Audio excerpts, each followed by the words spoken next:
For those of you who missed us on Sunday, 3.5-hour show. About the length of one of those shows those boys out in the Far East will do. Just as good. We got through 2 rounds of the G-1-900 out of 7. Everyone wrestles 6 times, but since there's 7 per group, someone's gonna have a bye every week, or every week in the game. Let's go ahead and pull down this graphic and give you. Those are. There we go. There's our current standings. So we're seeing right now, Block A is wide open. Everyone's got a win and a loss, except for Tom Zenk. He's only had 1 loss. He is yet to. He's only wrestled once, so he's had a bye week. But everyone else on 2 points with 1 win.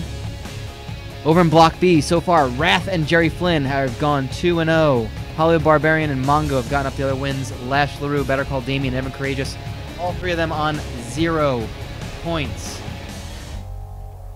And tonight, we're going to start things off with Block B. Jerry Flynn is on the bye this round, the 3rd round. And of course, if you go to IRMstream.wiki.com, you can keep track of all this stuff. Tonight's matches are going to be big ones.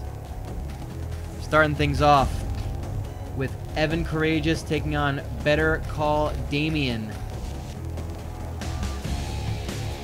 Followed up with Lash Leroux taking on the Hollywood Barbarian, and we finish it off with Mongo taking on Wrath. Wrath, top of the table, can go clear with 6 points. And we'll go ahead and talk about Block A when we get to that. So let's pull it down. In just a moment, I'll start getting things going. And then, of course, we'll have Hardcore Thunder, where our current champion is Kenny Kaos. Best you not ask. It's just best you not ask. Let's go ahead and get things going here. We've got our remarkable match is not, in fact, the Barbarian versus Wrath. We're going to keep waiting on that one out. Have they faced each other yet? I don't think they faced each other. Did they face each other in round 1? I don't even know. So our first match is Evan Karagias versus Better Call Damian. And there's a lot going on. Remember, in between rounds 5 and 6 of the G-1-900, we will have Fall Brawl featuring War Games, and there might be multiple War Games. We're going to see how this all plays out. I have no idea how it's all going to play out, and that is more of a shoot than I'd like it to be, because this game likes to mess with me. So yeah, let's get going here. We've got our first match getting things started here. Evan Karagias of 3 Count taking on Damian. Better Call Damian. Where's Evan Karagias? I really wish this cap card would stop doing this thing where it's like randomly deciding to just freeze up for a second.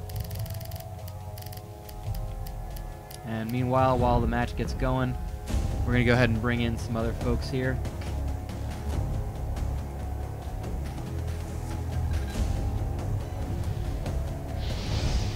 Add this person.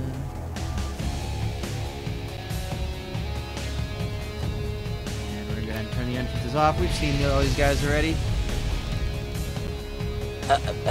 Hello? Is this the Brooklyn Brawler? Oh boy. Okay, joining me so far, we've got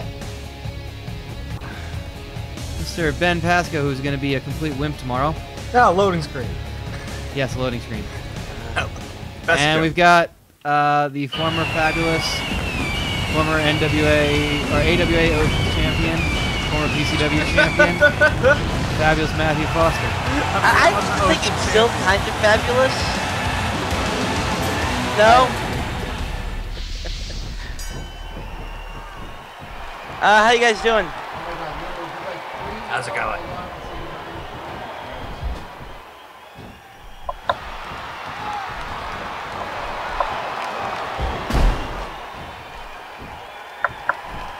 So we are deep in the heart of the G-1-900-909-9900 here tonight, Brian.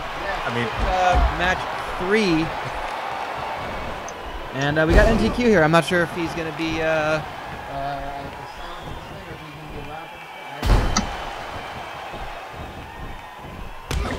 but here we go. So we got things started. Better Call Damian and Evan Karagias. And if you look at the standings, both these guys, 0 points. Someone's going to get off the slide on this one. Your early picks on this one, gentlemen. I have been wrong every time I pick something so far. Nice Tower of London from the top rope by Karagias. He's coming out pretty hot and heavy. Better Call Damian. If I recall, had a little bit of distraction in one of his matches last week. He was taking on, if I recall, he was taking on the Hollywood Barbarian, and Cyclope came out and attacked the Hollywood Barbarian. Still ended up getting the win, which I thought was a bit strange. But, you know, maybe there's something to that. We know that Cyclope and Better Call Damian have had a bit of history. But this is a huge match. 2 points, you know, two out of 7 rounds in, and you have 0 points. That's not good for either of these two. Granted, Karagias has had his bye already. Evan Karagias only had 1 match so far. And what a bad time to have a bye, too. Oh, early on. Yeah, well, maybe you can kind of watch. Well, I guess you get to watch your opponents. You know, everyone else is going to have 1 less match than you, so that might actually be, maybe he can use it to his advantage. Who knows? Damian, of course, has had 2. He's lost to Jerry Flynn and the Hollywood Barbarian. Of course, Jerry Flynn, one of the 2, perfect in the group so far. I think Damian might be due for a win here. I think he might be able to upend Evan Karagias and finally pick up 2 points. That's possible. It's, you know, we wouldn't put it past him, I think, on this one. But nonetheless, again, 10-minute time limits on all these. 2 points for a win, 1 point for a draw, 0 points for a loss. And we've seen a little bit of shenanigans already. We've seen, you know, other competitors get involved. Rivals of these two. Remember, Better Call Damian and Cyclope have been at each other's throats ever since the Legal World Order broke up. And, you know, you gotta wonder if that's kind of playing into Damian's head here. Oh! Well, I guess Evan Karagias went for something to kind of cut him with the elbow. And he's going for the leg. Slams the knee into the ground, into that canvas. And here comes Better Call Damian. You know, he's the lawyer of the people. He likes to think. He thinks that, you know, Cyclope's been going for, you know, all the big money clients. You know, he's aligned himself with Wrath, it would seem, which gotta be something to get into the head of Better Call Damian. It very well could be. I mean, Cyclope also needs to make some extra cash on the side, and the easiest way to do that is to join up with the man who I think is going to win the entire thing, Wrath.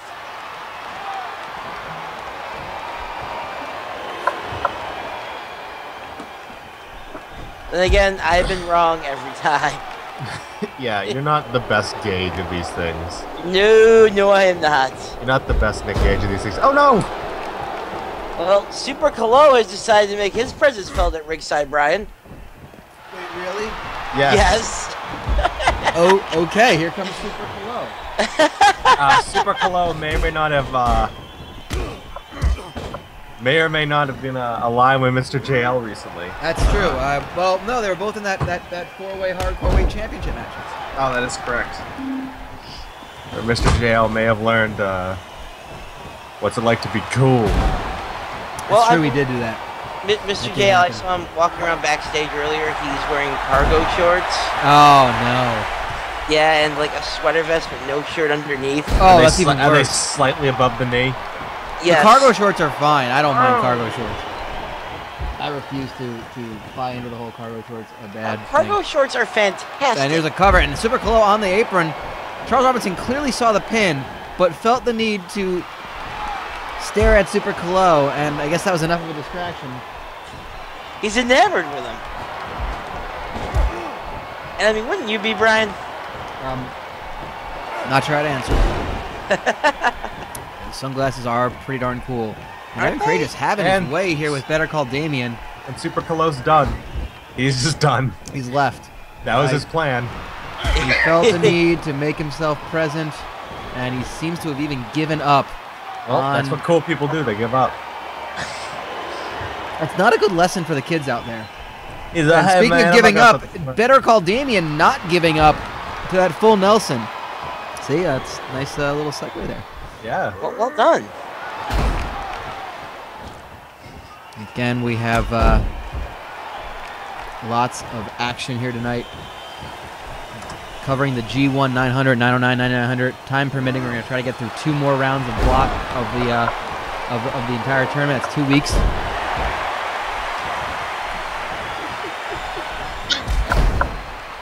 Oh, don't worry. We've got an idea for that. I saw 2 people make a joke about Damian being a lawyer.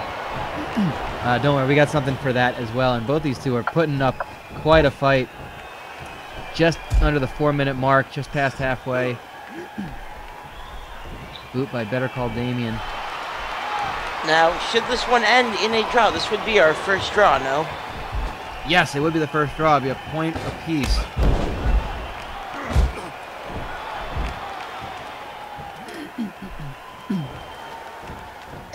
And if we could just get you guys to retweet the stream, that'd be wonderful. I'd really appreciate it. Get the word spread out. This is big stuff.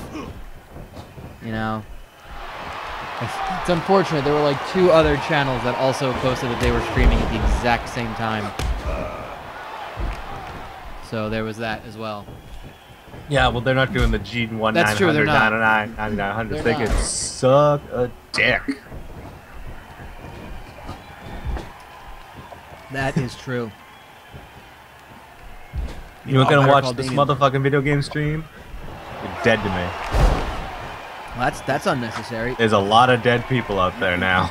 Well, that's very unnecessary. Also, just a quick programming change. Unfortunately, we're unable to do Kyle Replaces Childhood tomorrow night, so it'll just be Mr. Ben with Ben Plays Scary Games. Ben relives his childhood because he was frightened all the time as a child. I guess that works, yeah. So,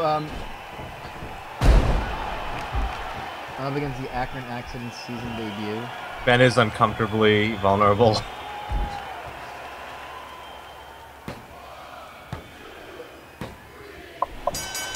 And there's the win. Evan Courageous getting the pinfall victory. Pretty easily, too. That was very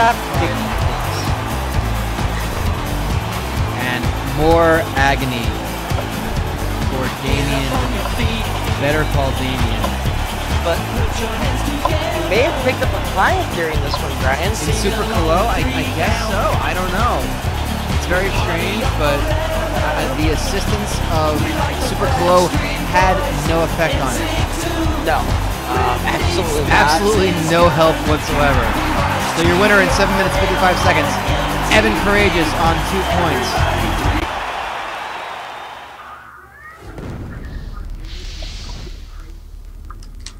Ghost of Ghost Dad thinks Evan Courageous is on the juice. No, he's too big for this. I don't even know what that could mean. Wait, is Hoovy part of that? Is Hoovy on the roster, Brian? I don't remember. We don't have Hoovy. No, I think he was probably too big. Okay, so I was right. Yeah, he was too big for this. I think we determined that. Anyway, so Evan Courageous now on 2 points, and I'll update the wiki probably tomorrow. So if you guys haven't checked out, I don't know if he's not going to have one tonight, right? Better Call Damian has a much better record in the courtroom than he does in the ring. Maybe that's why. Maybe that's the problem. And that's the kind of witty banter that you would have heard from Matt Foster at NWA Upstate back in 2004. No, this is actually a lot easier to do than that. And we got what many would say would be an actual a battle between 2 favorites. Hollywood Barbarian and Lash Leroux. Yet Lash Leroux, 0 points for Lash Leroux. Hollywood Barbarian, 2 points for him. Well, Ryan, on paper, this looks like a mismatch. This looks like Hollywood Barbarian should be able to just destroy Lash Leroux and move on to another 2 points, but that's why we have the matches. Lash Leroux's gonna win and go to Shreveport, baby. Is that a place that he would go to? He's come in from Shreveport. He's from Louisiana, so I guess. Oh man, it's gonna be great. Is that your Lash Leroux? Oh man, it's changing into someone else very quickly. It really is. Oh my god. I'm Lash Leroux. Oh my god. I don't know what's happening. Hollywood Barbarian, 2 points. Lash Leroux, 0. This is the Worst commentator I've ever done since I did that one when I won that raffle. I don't know what that... Oh, wow. That is the thing that happened. Very bad. Yeah, and Hollywood Barbarian going right out of the chute, just trying to take apart Lash. Yeah, really just beating up on Lash Leroux. He is... You know, the G-1-900 is serious business, you guys. Serious business. And that guy in the crowd is tough enough. Is he? I mean, I'm not sure if he is. I believe that is Maven. It is actually Maven in the crowd? It is Maven. That's amazing. I had no idea Maven was here. Yes, he's sitting next to Hawk, and I believe next to them is Chris K. Wait, so it's Maven and the Hawk? Shouldn't that, we got the letters wrong. It should be Raven and the Flock, not Maven. Damn it. We screwed it up, guys. We screwed up bad. Wrote the Maven, nevermore. Drop kick. Ugh. I'm just so sad about all of this. I mean, and the thing is, for something like this, Hollywood Barbarian coming right out of the chute at Lash Leroux, yes, he doesn't have another match for a week. He won't compete against him next Nitro. However, injuries accrue. Your body will get beaten up. You will break down during this tournament because that is the grueling, intense schedule that you go through. The G-1-900. I mean, when you think about it, though, I appreciate you selling this, and but I'm starting to think about it, and I'm like, wait a minute, these guys are like wrestling every week anyway. So like, it's not really all that different. Oh, pile driver by Barbarian, but but you're right. Every match means so much more. So that's how I salvage it. Yeah. Thanks for ruining my point, you shit. Hey, it's my show I'm ruining, so I can ruin my own show if I want to.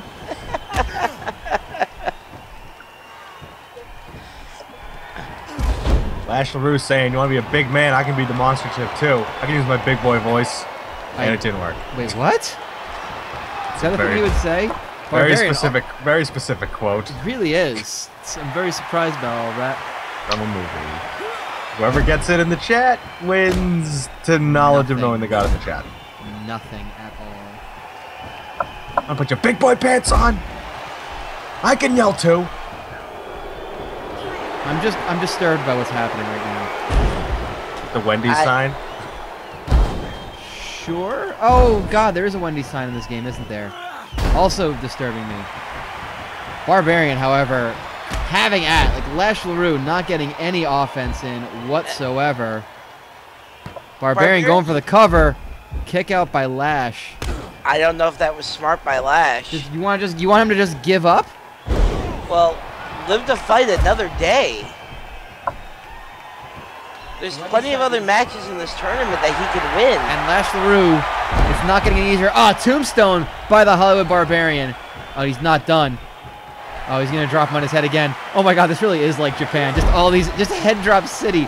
Drops him on his head. Lash Leroux is not moving. And the Hollywood Barbarian is still going to town on him. Lash Leroux fighting with all of his might. This is just brutal. What an asshole.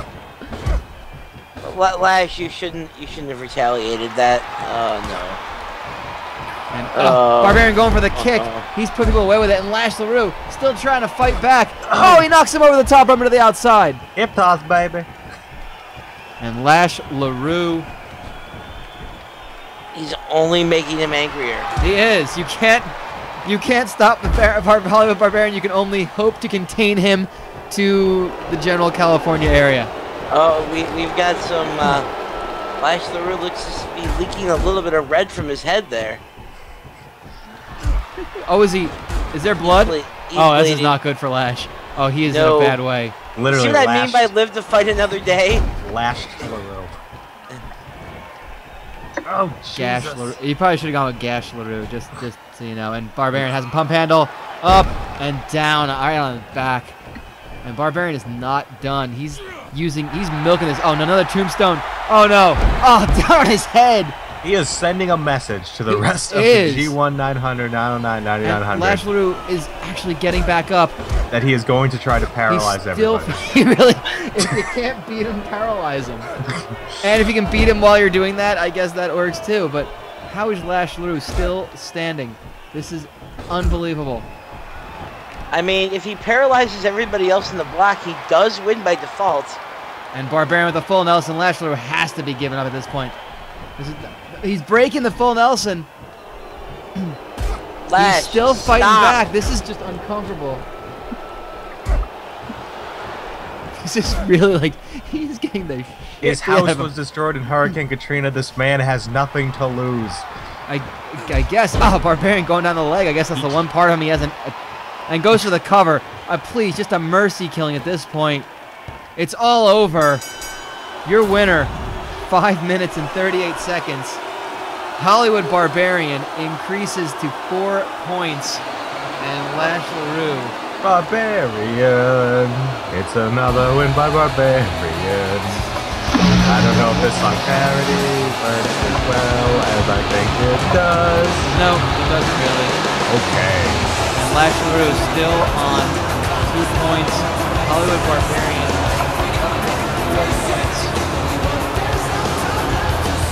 And we've got one more match in Block B. Steve Mongo McMichael on 2 points. Wrath on 4. A win for Mongo would just be a huge logjam at the top of the tables of Block B. So we're going to go ahead and try to customize this freely and see what happens. Alright, there we go. Mongo. Wrath, the unexpected... I almost want to say... I don't want to say unexpected favorite. I feel like that kind of just downplays Wrath. He's been on a tear. And he's just... He is alongside Jerry Flynn, who is off on this week. He is atop on 4 points, 2-0. He can keep the momentum going. Brian, a Judaic friend of ours would like to join. Oh, yes. Well, I didn't see anyone reply in the other chat, so excellent. Let's go ahead and...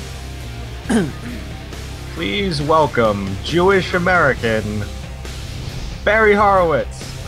Barry. He's still not on yet. There we go. Nope, no, he's still not there yet. He's coming. Yeah, he's coming. Barry Horowitz. Or Ben. Ben Gordon.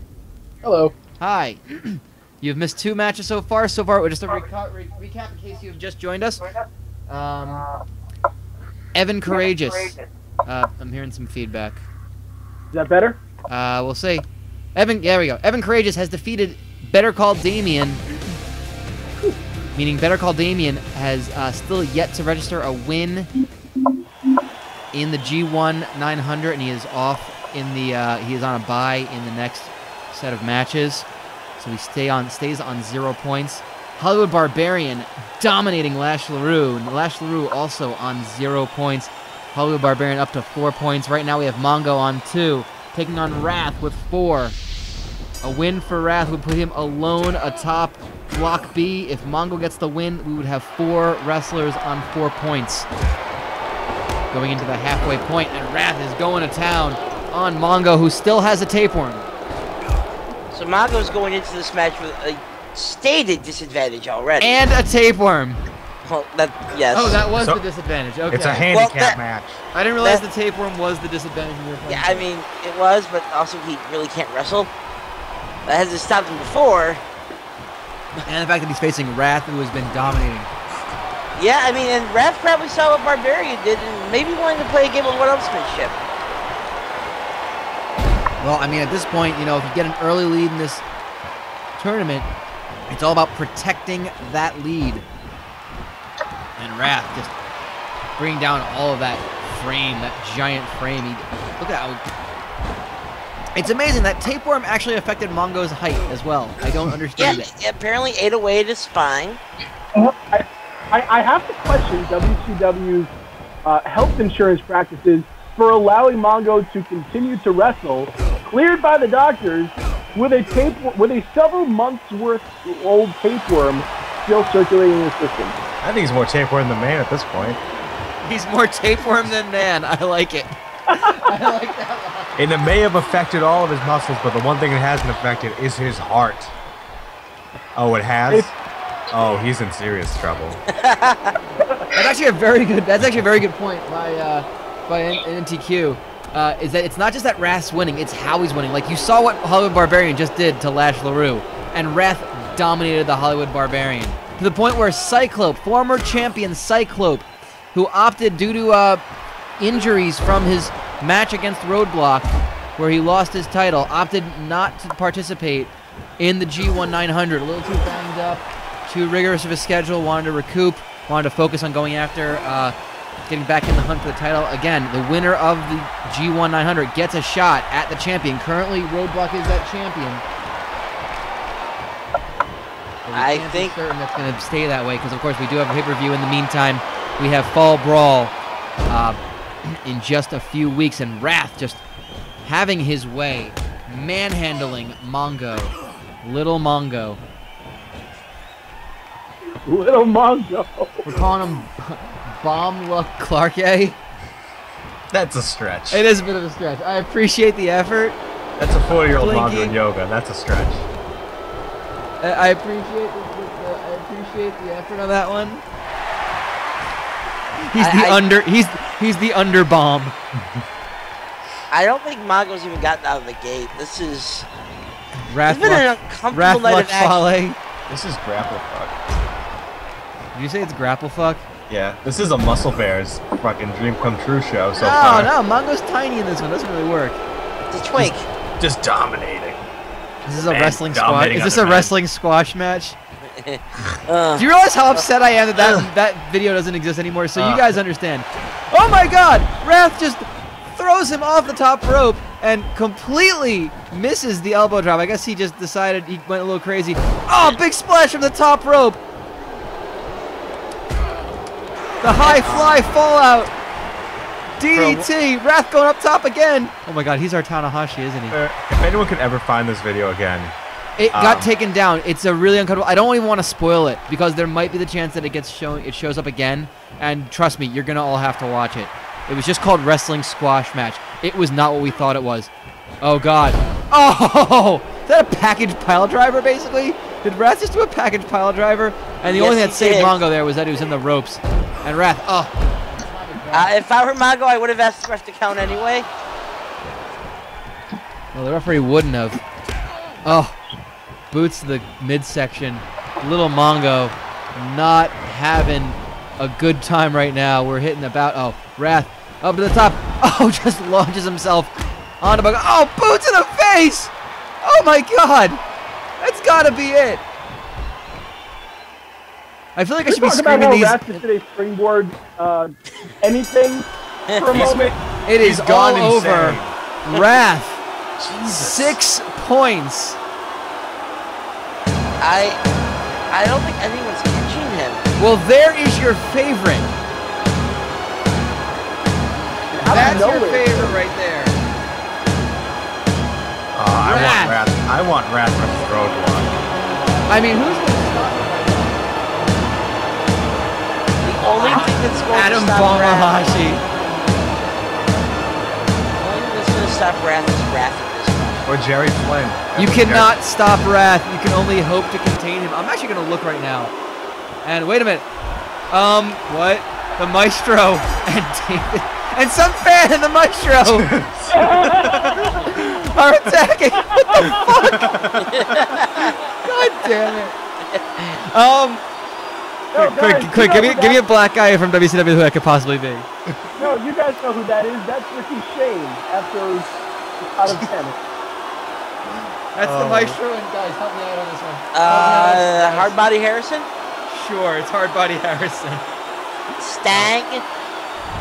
No, I'm sure we can find somebody else. God damn it. Stevie Ray. Why? Craig the Pitbull Pittman. Craig the Pitbull Pittman. Why in the world did that just happen?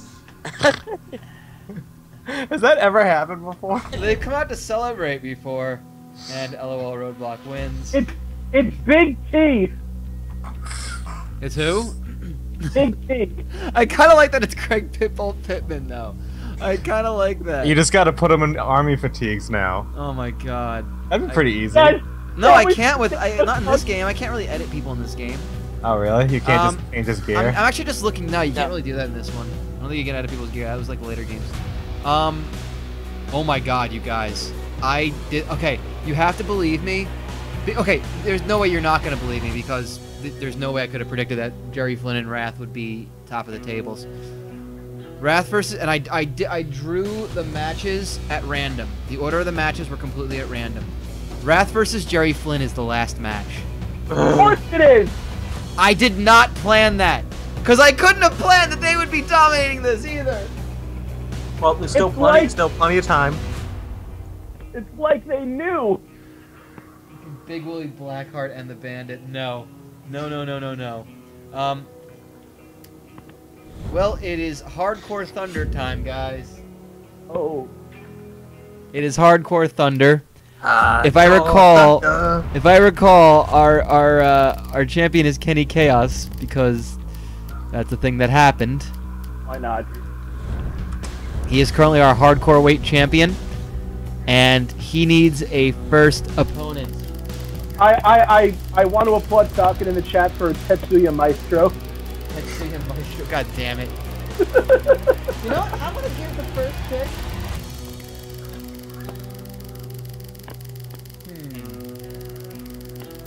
He's injured.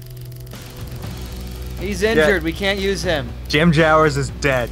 No, Jim Powers is dead. Jim Powers is dead. You guys have to sell the big return when he comes back as Jim Jowers. I want Pisces. Wait, what? I think I missed all that. Ben Pasco wants Pisces.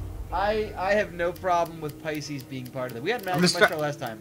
That's why I'm trying to pick people who like haven't been seen for a while. Exactly. Last week, Jim Powers was put in the last match of Hardcore Thunder. With Horseshoe and valiant effort.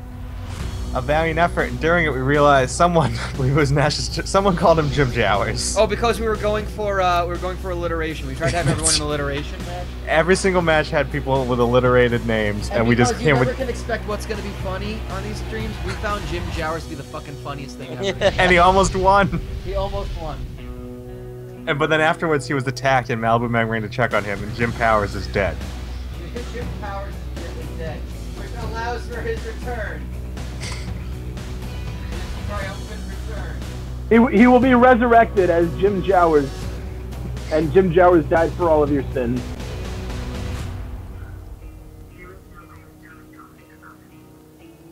Oh my god, what's going on? Okay.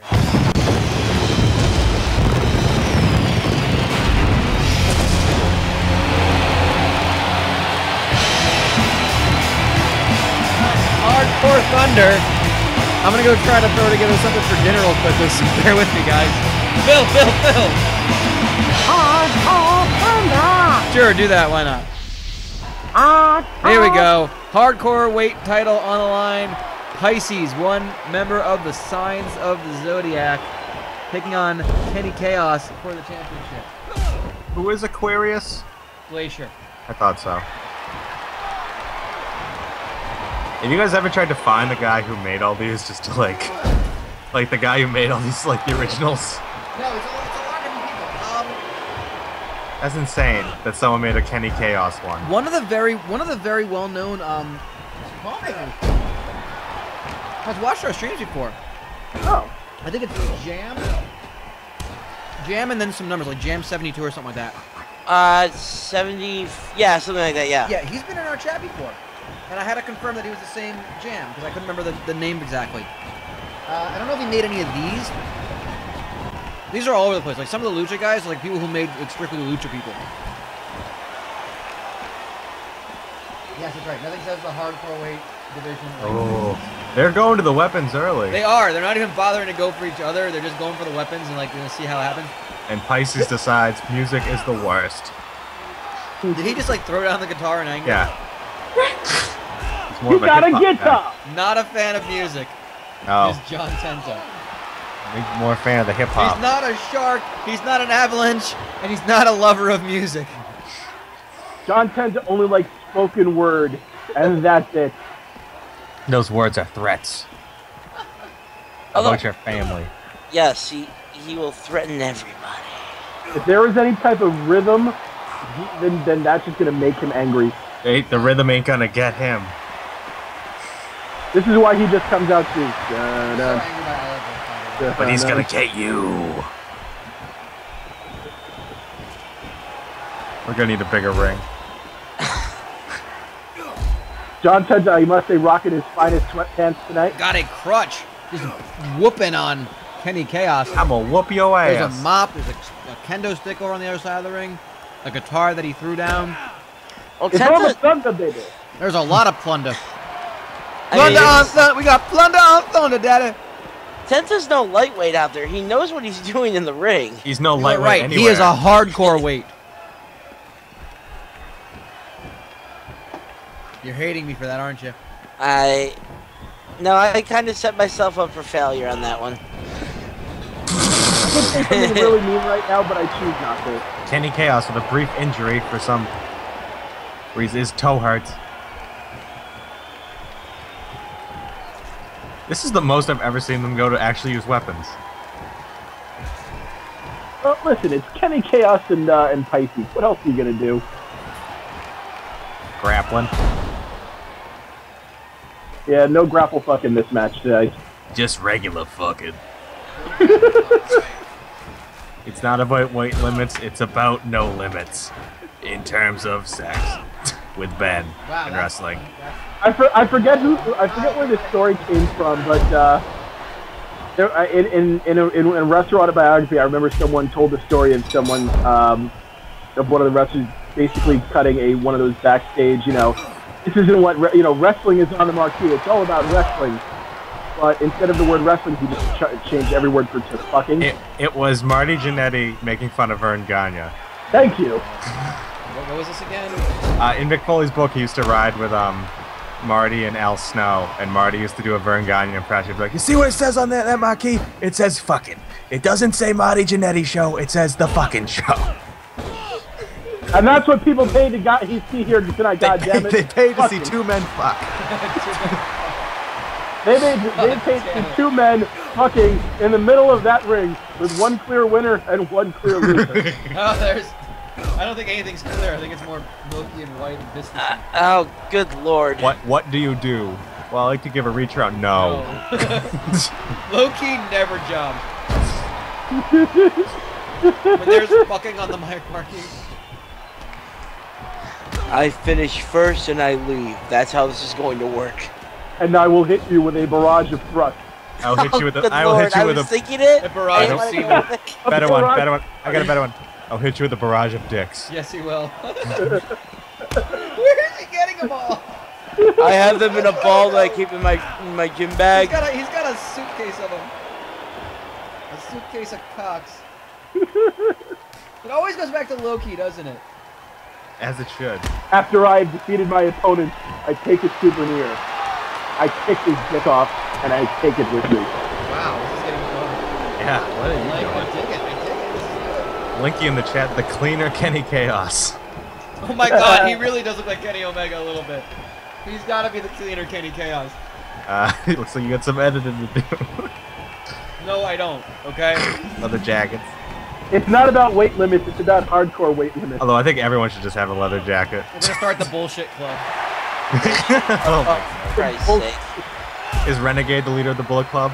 What a power bomb by Kenny Kaos through Jesus. the stairs! This is the best hardcore weight match ever. These two... Yeah, they're like literally killing each other here. Holy Christ! Pisces up the stairs. Well, we were talking about Alex Wright having his Fuhrer. I think there's no question who the master, the maestro of, I shouldn't have said maestro, we have the maestro. The filth and the furor. Who the master is Poseidon, god of the sea. Pisces, and that is the Zodiac. And yeah, Kenny Kaos, and I'm going to go ahead and borrow a match striker line here, wearing the wounds of war. Whoa! And also losing the Just as I hardcore. take a bite of my sandwich, we've got a winner and a new champion. And it's going to be very hard to beat Pisces. It is Pisces. I think I know who I want to be in the next. Are you thinking what I'm thinking, Well, I'm gonna Pascal? go ahead and say we gotta put Alex Wright in the final one. That's fair. I was thinking, why don't we... Will he follow his master to the ends of the earth? Ooh. Will the Alliance... So you're suggesting a second match featuring every member of the sign of the Zodiac? I am. Well, one of them can't be in it because he's in the G-1-900-909. Aquarius yeah, is. yeah, there's two others though. Yeah, I know. I do want to ask the chat though, because you did get the big first one. Okay.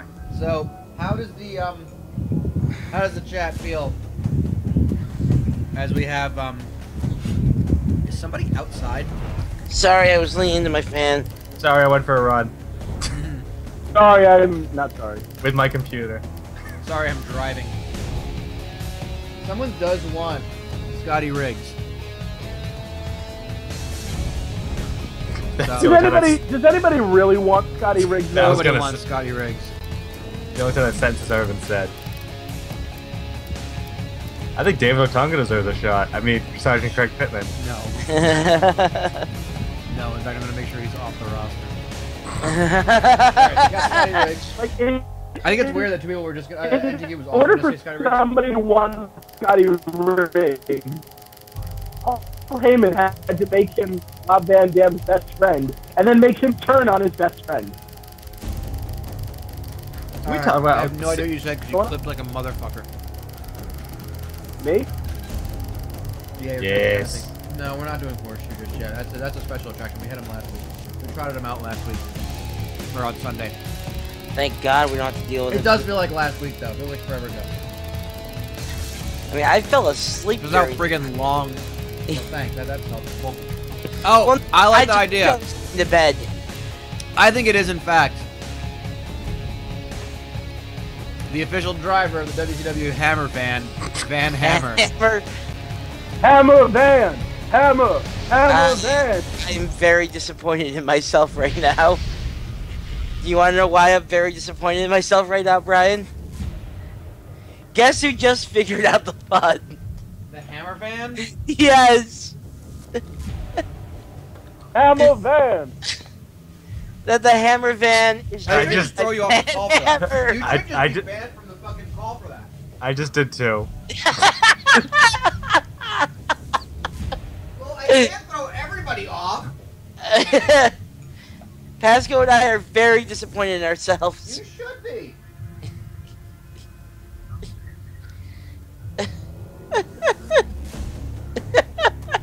You very much should be. Please ban Hammer, don't hurt him. I got Pisces. I think Pisces is sweeping. I think he's going for the sweep That this would be week. a huge thing. I would love to know, obviously, at some point. I don't even know. I will say, ever since I started putting them on YouTube, I have been tracking title history. The IRM, if you go to the wiki pages, you guys should be going. Okay, I'm going to say this especially because it's a small stream, and I very, very, very much appreciate you all coming here because it means a lot that you guys come out and just watch whatever the fuck we do. You should totally check out the wikis once in a while. I do a lot of work on those, and sometimes I put stuff up there that I haven't announced yet because I'm lazy and I don't want to hide it. So I do keep up to date after the day after the updates on this stuff. I'm now keeping title history too, so we will now know going forward how many times someone has held the title longer than a day, basically. Because I would love to see at a certain point who the longest reigning champion is in Right. hardcore Well, weight. In like a month, it'll be we interesting to see started, who. we started it with Alex Wright from the very first stream. And I do track how many in-game days their reign is.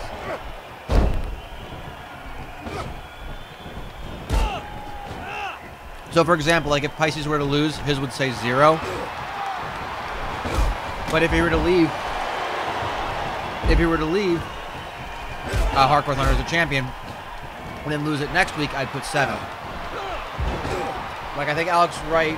Well, no, Alex Wright out.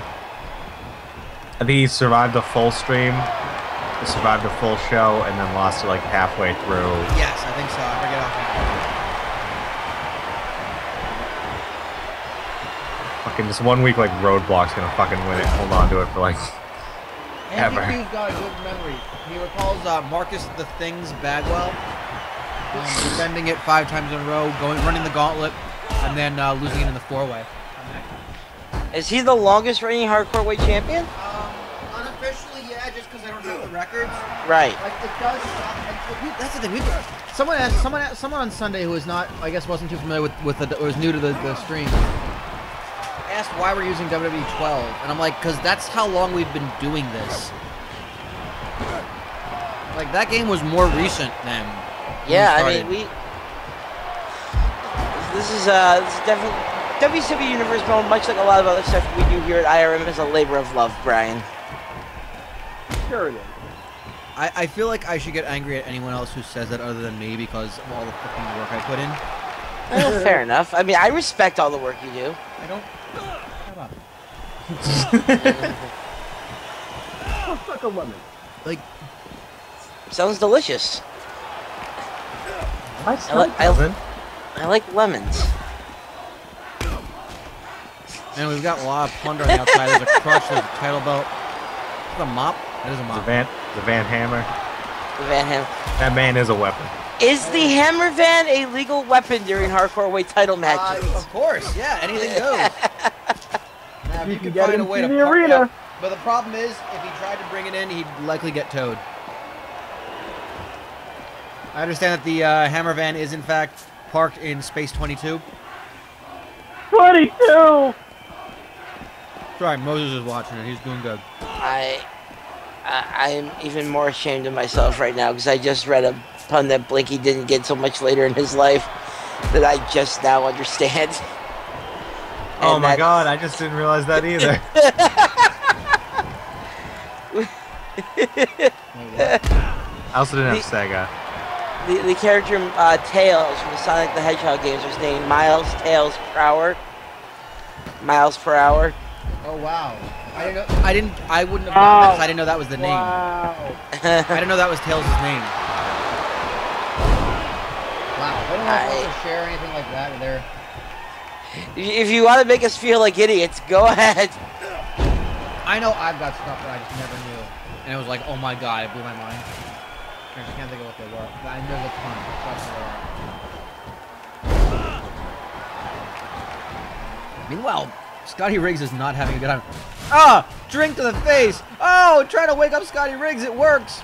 With that ice-cold soda. What is it? Hold on, the cold hot popcorn and what is it again? It's cold hot popcorn and hot cold drinks, I think. It's not hot! Whatever. If Will or Kyle are here, they'd know it. I don't remember it. That's their thing. Yep. And Pisces just unloading on Scotty Riggs and now going after Van Hammer. Yep. Keeping him around. He is taking the hardcore weight title seriously. I would love at some point down the road to see Pisces go one-on-one with Wrath. Yeah, that's a good one, Blinky. The fact that the Milwaukee Brewers logo is a baseball glove.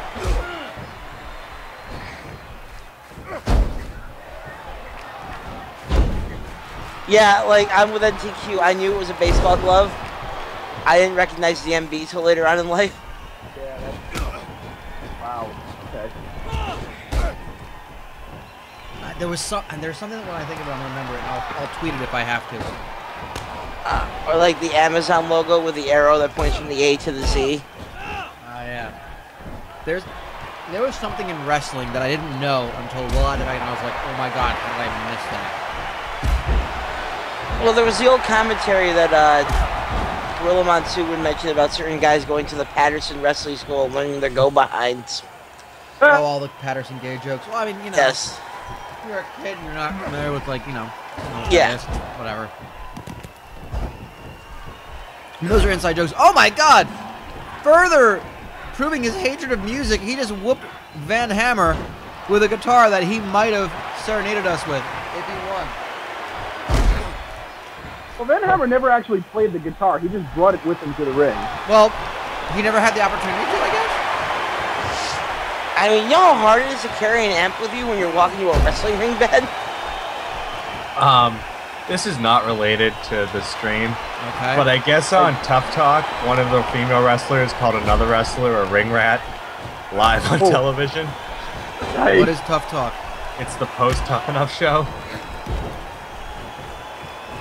So that happened, I guess. Okay. I Well, guess that's a good thing. And with that, that word has made it to WWE television. just the word rat. What's amazing? It's funny. This gives you an idea how jaded you kind of are as wrestling fans. That there's gonna be so many people who are just now learning what a rat is. It's like when you go to a WWE show and you see all the people who are just having fun, and there's that small niche of people who are just miserable because, oh, this isn't as good. I'm gonna go to the internet and talk about how bad this is. I don't know why that was like a shitty Triple H voice. Van Hammer has pinned Scotty Riggs, and he's like, "Fuck it, I'm out of here." So is Van Hammer, and he stops halfway up the ramp. He's like, "Wait a minute, I'm still in this match." I'm gonna go to the show and show you guys see it. I don't like me stuff. What? That was me in, you know. Never mind.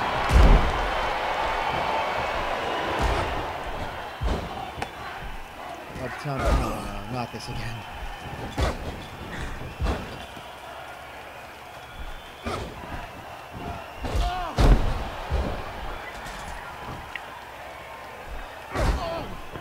No. Oh yeah, that too. Yeah. Oh. Now people are talking about how they realize when they finally realize that songs sound like other songs. Oh yeah. Like Uptown Funk and Walk the Dinosaurs with National Tron Quad just posted. That one also applies to Everybody to the Limit from Homestar Runner. You know what I was thinking about the other day? What's that? Brian, WCW IRMstream ripoff of the week. Oh my god, that was such a fun thing to do. We had so many to go through. I found so many of those. Yes, like, I could have expanded that to so many other things. It's Raining Meng version 1.0. The original, yeah, so... You guys may not know, the reason that IRM is named such is because it used to stand for It's Raining Meng. Technically still does, doesn't really stand for anything else now. But when we moved to Hitbox, it kind of just rebranded as IRM. And so, by the way, Van Hammer is getting the fuck beaten out of him. Like, they're just beating the shit out of each other with a minute to go, by the way.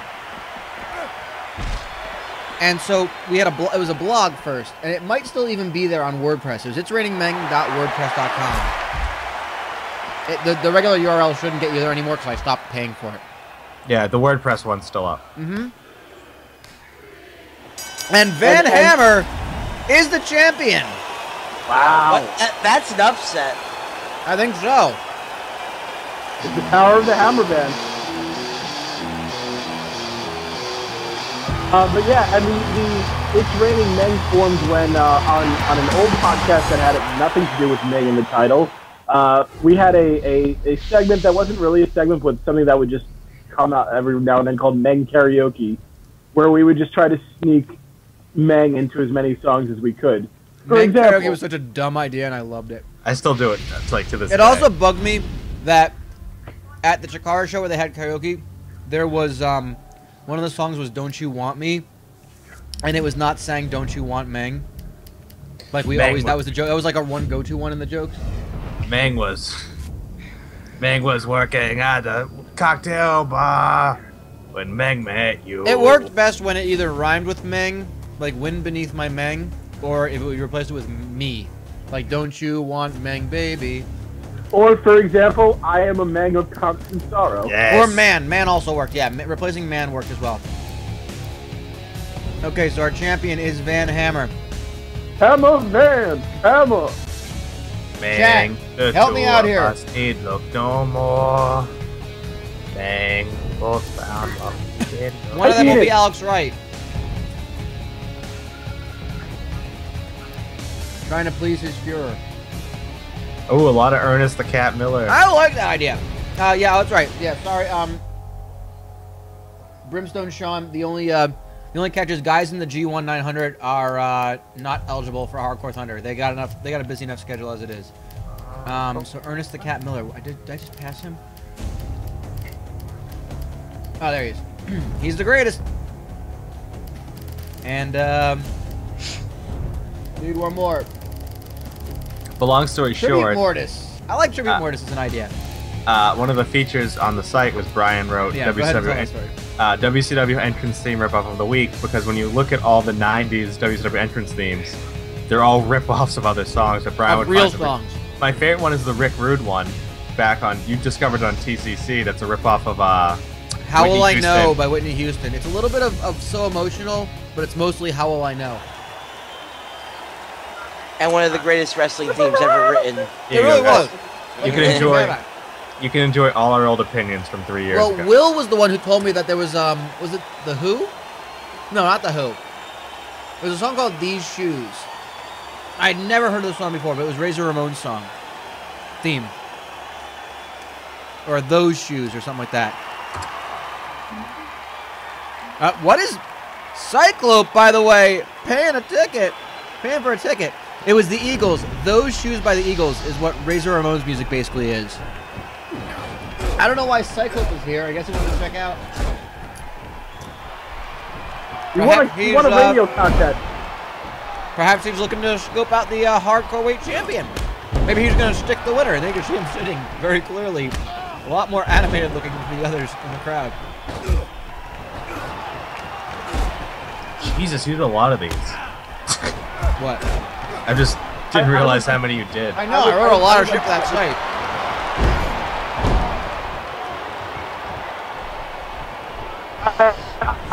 I would like to think that Cyclope was aware of the phrase that pays and called it like that. That's a good point. Cyclope could be looking to scout some clients.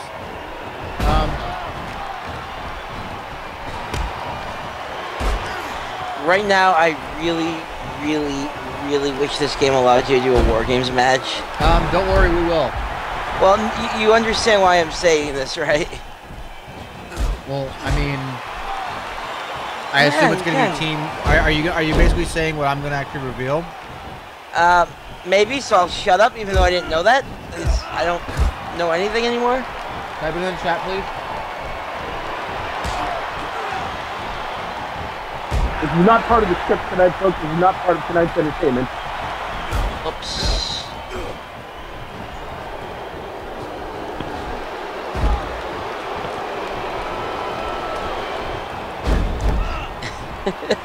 Well, Brian. Well, I might as well go ahead and announce it. That I'm pretty sure, because I don't believe Foster knows this bit.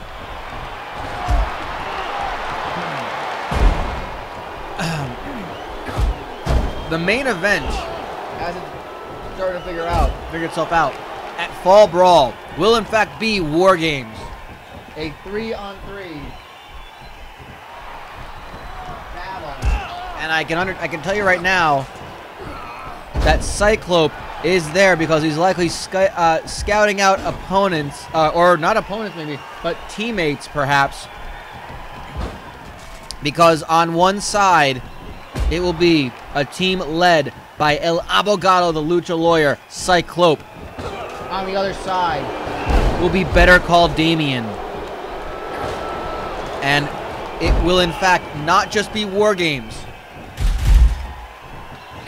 That is, in fact, I'm sure, what Foster thought it was going to be. Yes. Just a simple War Games match. Not just that. By the way, there is no time limit because of the whole little thing that happened. Oh, no, there we go. It will be Cedula contra Cedula. The losing team will have their captain disbarred. Oh, man. Cedula is the name of the law degree you get in Mexico. I had to look that up today. That's actually really clever.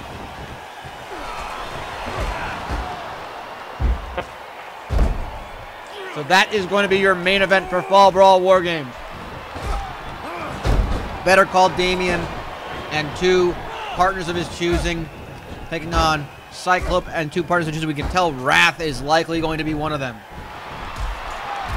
Ooh. I think whatever team Wrath ends up on is going to definitely have the decided advantage. I mean, Wrath is on fire right now. And, I mean, unlike the tables in Hardcore Thunder, his fire is actually being used.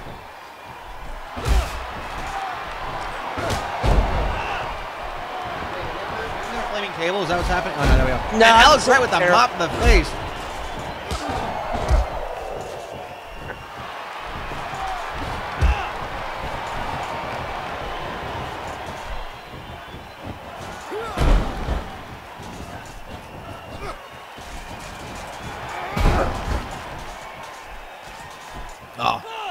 kendo stick assisted Russian leg sweep by Tribute Mortis.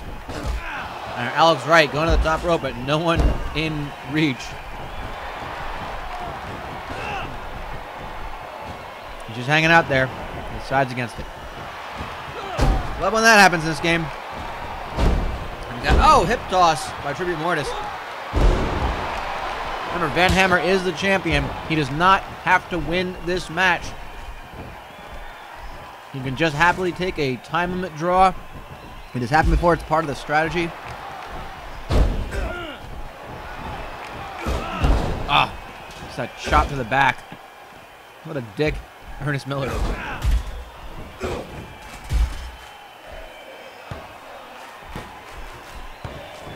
Wait. Van Hammer has been pinned. Did he just back chop him and then suddenly have a mop appear in his hand? Pretty much. That? I think so. He's a magician, Ben. He's the greatest. He is now a practitioner of the martial arts and the black arts. And the black arts, yes. Well, that's racist, is really what it is. Oh, and Alex Wright gets brained with that mop.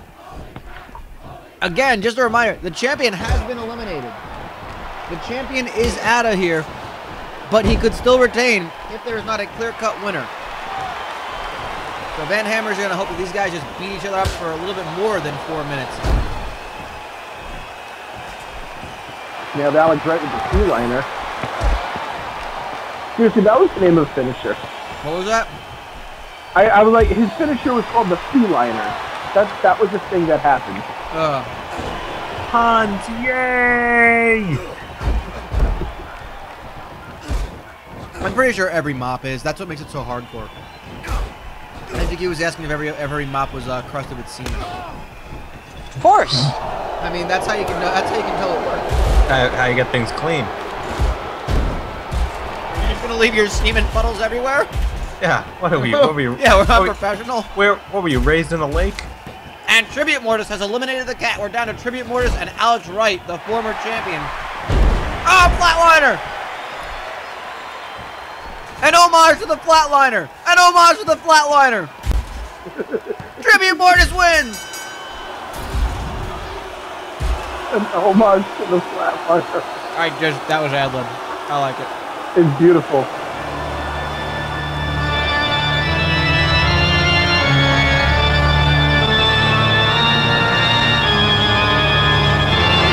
Mortis became tribute to the time that Mortis became the Hardcore champion. Uh-oh. What's happening?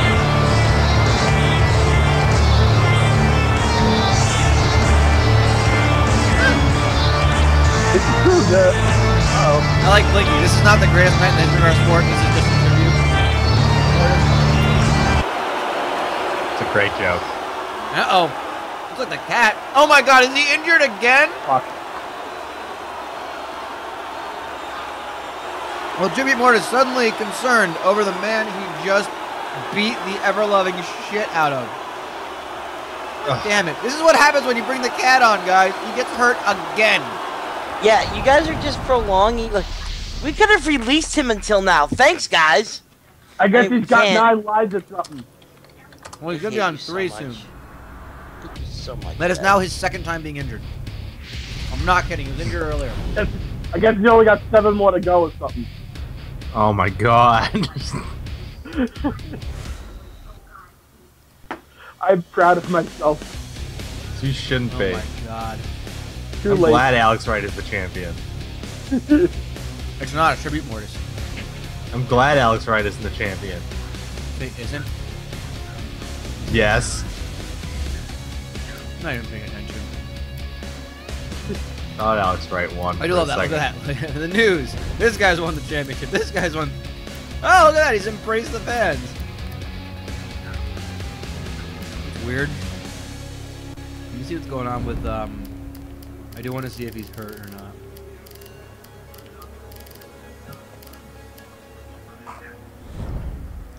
No, he may not be. We got Arn Anderson in this game? Man, this game is everything. We don't have Iron Anderson in this game. I just saw his name. Shut up. Yeah, you're right. We don't have Arn Anderson in this game. Farn. Oh no. Nope. Shut up. Stop mixing your things here. Only I'm allowed to. Only I'm allowed to mix the universes. I honestly do not intend to make that a. It's fine. It's fine. This should be a thing. It's fine. It's fine.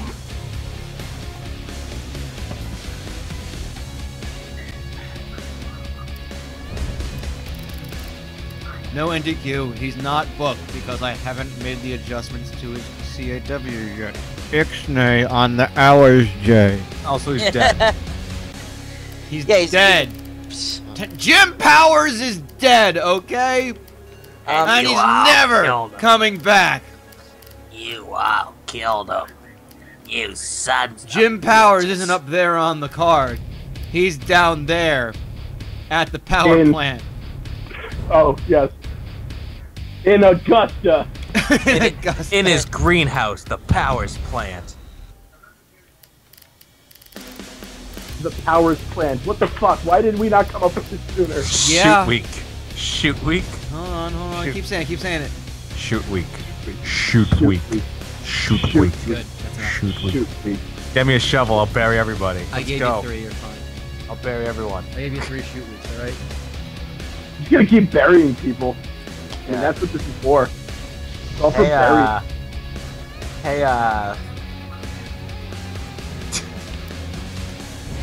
Hey, Gran Akuma, you look so old. What are you, Grandma Akuma?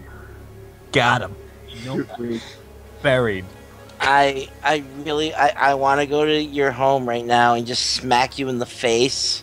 Hey, Foster, is your home full of imaginary friends? Got him. Boom, roasted. The Jim Powers. Shoot week. God damn it. Shoot week. Ben, shut up. That Both applies to Ben, both of shut you. up. I mean, he's clearly killing it, Buster. Hey, Ben Listen, Gordon there's Light. nothing I can do. Hey, Ben Gordon Lightfade. God damn it. Hey, Ben Pascal, why do you suck at jokes? Shoot week. What's my favorite CDs? CDs. Albums I got at the record store. Boom. I thought that Here we was go, guys. funny. G-1-900-909-9900 still going strong. Block A, Tom Zenk, 0 points. He's 0-1. Picking on the Disco Inferno. And Block A, wide open. Every wrestler has 2 points, with the exception of Tom Zenk. And he is looking to change that right now. If Tom Zenk wins this match, for this very moment, we will have a 7-way tie. Potentially triggering the one thing we didn't want to happen. Oh no, that can still happen. Don't you worry, that can still happen. I hope this ends up like the Eastern Conference and the Western Conference in NBA, where Block A is full of a bunch of people who lost, and Block B has like Jerry Flynn and Wrath. It's like very close together, but Block A still gets in it because, you know, From a LOL booking LeBron. standpoint, that wouldn't be terrible. It'd be 2 different stories, you know? There's one thing I am not doing is basically booking this. Oh, we've noticed. no one saw Wrath coming. No one saw Jerry Flynn coming either. Yeah, to be fair, NDQ is not doing good with his picks. He has picked Lash versus Zenk as his finals, and neither of them have gotten a win yet. NTQ, don't worry, man. You and me both, bro. To be fair, Zenk has only had 1 match. So, that's not really all that telling. And he lost to the Cure Prince Iaukea. So, I mean, still time. And you're taking on the Disco Inferno, Arturo Yano.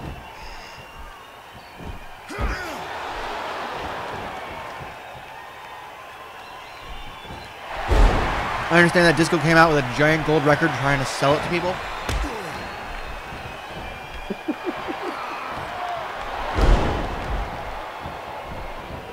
So who at this point is the Hanma What's that? of the what?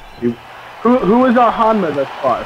Well, we've got a bunch of guys on 0 points, so we can't really say yet. Yeah, It's only like 1 it needs to match shake out a little bit more, but in. I I mean, we have a few guys who've already had 2 losses, Brad. Do you think a 3rd loss would keep them from winning right this? now, Damian is on 0 points. Lash, Leroux's on 0. And Zenk are on 0. Those 3 are the guys on 0. I don't know if I can call any of them are Oh, no. I know not yet. I'm just saying that at this point, we know that Damian has 2 losses, correct? 3. 3. So, do you think Damian's already mathematically eliminated? Am I asking you to do too much math right now? No, not too much math for me. and if that sounded conceited, then because it was.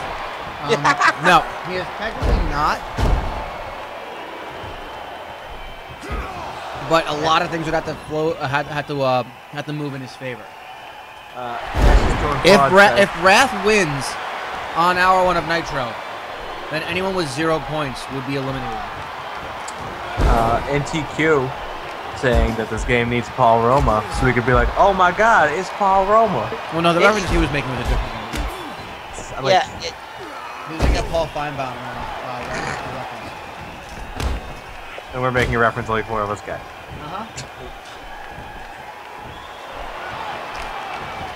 That I didn't realize what it was from. I try to at least include the viewers here. Yeah, well, I think Ben was just saying he didn't realize that's where it was from. I live in the Northeast. College football isn't a thing. You know what bothered me about Phyllis from Volga? And I guess I know I'm about to talk about how she's not too smart, and that's kind of a given. She kept calling him Colin Cowturd, when like calling him Colin Coward is kind of just built into his name. It's right there. It is right there. Paul Feinbaum, he's the guy who does a lot of the Alabama. He does SEC, and he basically SEC. just takes calls. There's no Felger and Maz, that's for sure. Going local. Paul Feinbaum looks exactly like the opposite of what an SEC football analyst would look like. And he has the name of the exact opposite. He has a name of someone that SEC football fans would want to like hunt down, and like. You know what? I saw the War Eagle Roll Tide documentary. I know who it is now. Yeah. And he does no work whatsoever. He doesn't have to. By the way, Disco gets the win. Your winner, the Disco Inferno, improves to 4 points. Let's just enjoy that music. Look at that great music. Enjoy the music, folks. I mean, I'm dancing. Come on, guys, dance with me. No. Why are you all looking at me with disgust? That's how I always look at you. NTQ, it's okay, buddy. We clearly... We were not the ones to be breaking this shit down.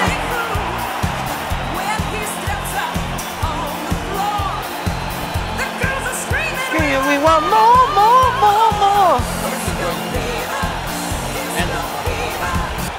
Ooh, a Choco Taco? Uh-huh.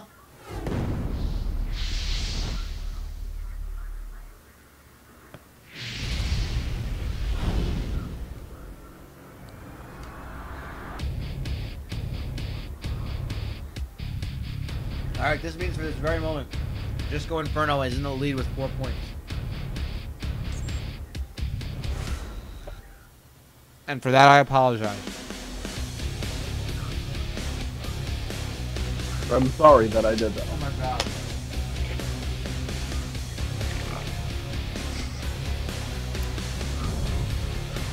He's calling him Discota Infushi. I like it. I'm not gonna be proud of it, but I like it. Alright, next match. Coming up in the G-1-900, Block A. Get ready for the jokes, boys. Bobby Eatin! Yay!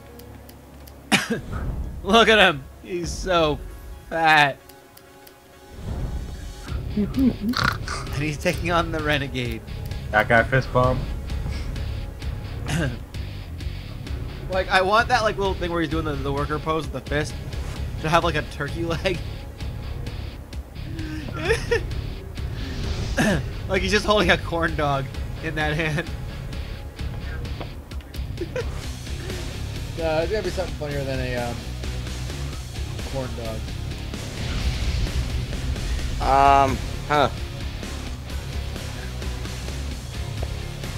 Blinky, I don't know where that originated from.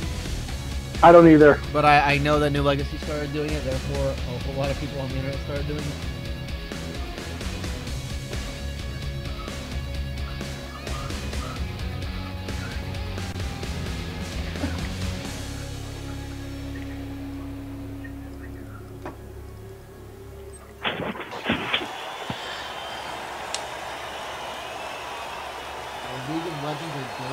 Oh God. Oh, that's the worst thing for it to be fun. Sorry, one of those. And did you say that Bobby Eatin could have an entire pizza in his hand? Like he'd fold it up and just cradle it in his hand. Now, has he and Malibu Bang, have their relationship been confirmed? I don't know. I honestly don't know what's going on with that. And that is a shoot statement. I have no clue what's going on with that angle. Because someone sent you a name, and I think it was Sean McLaughlin. And I need to find it because I remember they came with a tag name that was like one of the funniest fucking things I've ever. Yeah, I know. I remember that. It was that was the guy who tweeted it. It wasn't the team name. You know what it is? It's Hollywood and Dine. That's what it was.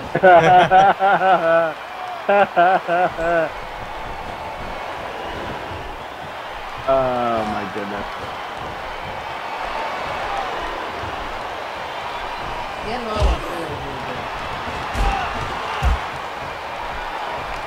there you go, you tweeted it. There you are. Thank you, sir. Oh, he was on fire that night. I don't usually have the Twitter up when we're streaming, but it was also when Lottie Dottie Dottie, our souls left our bodies. Which is just the worst thing. Okay, Blinky, hold on. No one needs to tell Bobby Eatin to finish his plate. No. Oh my God, that's the worst thing ever. Goes back. Bobby Eatin eats DiGiorno sandwiches, which is 2 DiGiorno pizzas with cream cheese in the middle. No! Ben, I love the gift, by the way. Finish your plate, Bobby eats the actual plate. God damn it. The I'm full Nelson. That's totally his finisher. Oh my God. I think for the Alabama Slam, we're gonna go ahead and call it the Denny's Grand Slam. Oh, sends him over the top rope.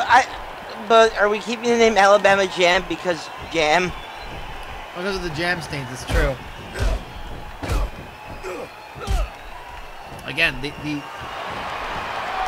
Block A could really be anybody's for the taking. I mean, any win today could put you in an advantageous position. Oh, boot to the face by the Renegade. He is fighting back Bobby Eatin. Look at that back fat on him, too. And just slamming the head into the canvas like he's some sort of cantaloupe. Bobby Eatin is one thing he does not like, and that's fruit. Gets it into some sort of a preserve. Oh, big chop to the chest. Oh, loves those chops. That shouldn't surprise anybody. I think my most recent contribution to the chat is worth mentioning. Lex Luger and yeah, I don't know who that is. Lex Luger. I don't know who he is. He's not on our roster. What? Doesn't exist. Doesn't exist. I'm not saying for this. I'm just saying. I'm just making. Oh, okay. Like doctors, he's not real.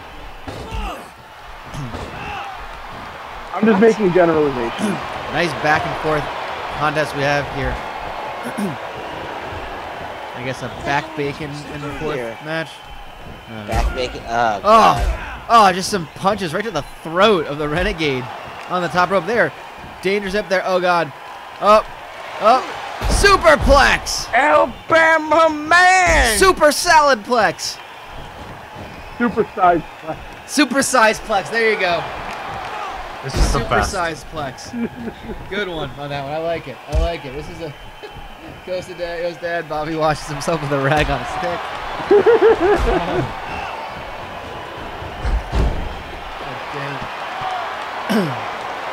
And he is wrenching on the head. I don't know what he's doing. I think he's just pressing. He's trying to crack it open. He's trying to suffocate the Renegade with his man teats. Trying to crack his head open and get the sweet, sweet juices within. I believe someone in the back told Bobby Eatin that the Renegade is filled with chocolate. Oh man, I love chocolate. From Falcon. We From actually have some Renegade fans in the chat. I like it. I appreciate that. I heard Bob Eatin went to a restaurant and they had the food in the restaurant. They had to close the restaurant. Oh, elbows. Oh, so many elbow macaronis. Someone else said that on Sunday. I can't take credit for that one. But, you know, the joke is there. Oh, boot by the Renegade. Oh, well, one thing Bob Eatin didn't like to eat right there was that huge foot to the face. But Eatin is taking control. Another elbow macaroni to the back of the head. Fruit punch to the face. Guys. Fruit punch. It's a fruit punch, yes. Oh, punch. God damn it. Suplex. And a chicken neck breaker. Going to the top rope. No way. Picture. Oh, drops the elbow. Bobby Eatin going for the victory. Suplex. Cream of mushroom suplex. Going up the top. Drops the big elbow macaroni. Cover. Could he do it? 1, 2, 3. Bobby Eatin has done it. He's done it. He has actually contracted diabetes. Bobby Eatin the competition alive.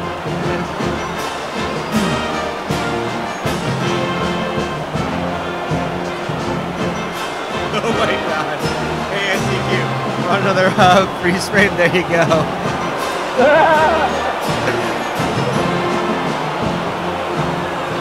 He's so... And you can literally...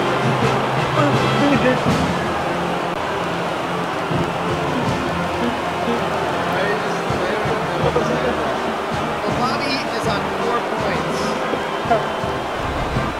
points. Any sort of...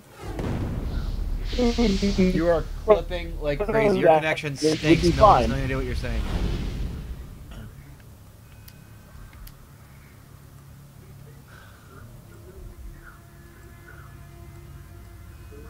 I'm gonna simulate that because of course Horseshoe beat the Zodiac.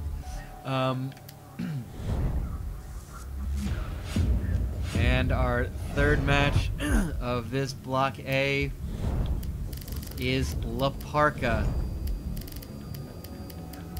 taking on. He is now cancer-free, and I have come after 2 weeks of knowing that he is cancer-free. I can tell you that he is finally aware of it. No one told him for 2 weeks, and he just found out that he is cancer no more. He is the cure, Prince Iaukea.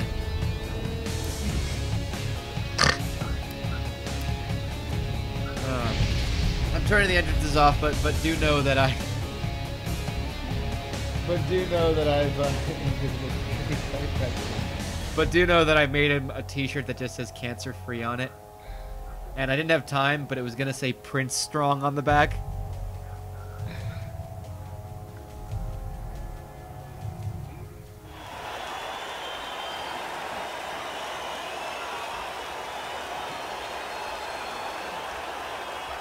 Yes, here at the greatest night in the history of our sport, the G-1-900-909-9900, Bobby Eatin and the Disco Inferno are in the lead at 4 points of atop Block A. And I can tell you right now that Bobby Eatin will take on the Disco Inferno in the next set of matches. So that is a huge, huge match with points on the line. Both of these two, by the way, each are on 2 points. The Cure, Prince Iaukea, Parka, both are 1-1. I believe. Oh no, sorry. Parka's only wrestled once. He only had one match and he won it. He defeated Bobby Eatin. The Cure, Prince Iaukea will be on a bye in this next set of matches. Parka takes on VK Wall Street, and Tom Zenk will take on the Renegade. So lots to play for in this. If Parka gets the win and then he beats VK Wall Street, he would be tied atop Block A with 6 points. But he's got to win here tonight. Can't think too far ahead. And he's got the Cure, Prince Iaukea.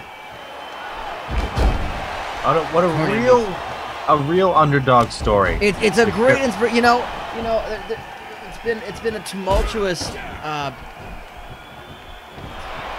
just story, a tumultuous path that Prince Iaukea has taken. The Cure has taken. He was feuding with the Zodiac. We learned that he had cancer. He succumbed to it in the sense that he became known as cancer himself. He embraced the disease, joining the signs of the Zodiac, giving himself up to the Zodiac. Then finding out that he was cured, not actually finding out about it for 2 weeks.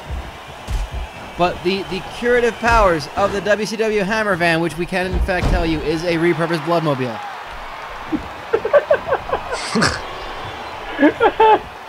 I gotta say, Van Hammer did a great job with it. He took that EKG machine, made it into a karaoke machine. Amazing.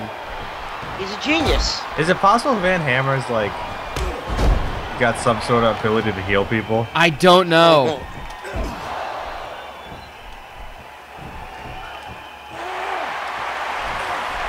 That's very possible. I don't know. The Hammer Van is just this amazing thing. But we have the Cure, Prince Iaukea.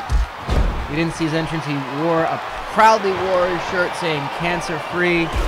You know, I understand he might even want somehow he wants to go and be an inspiration. He wants to go and speak to those suffering the same way that he did.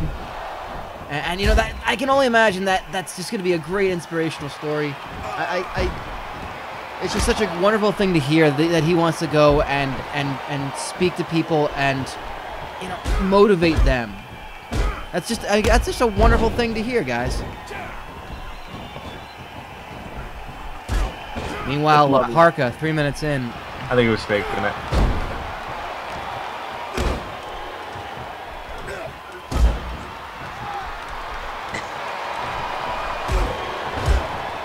Now, has anyone talked to Prince Iaukea about this?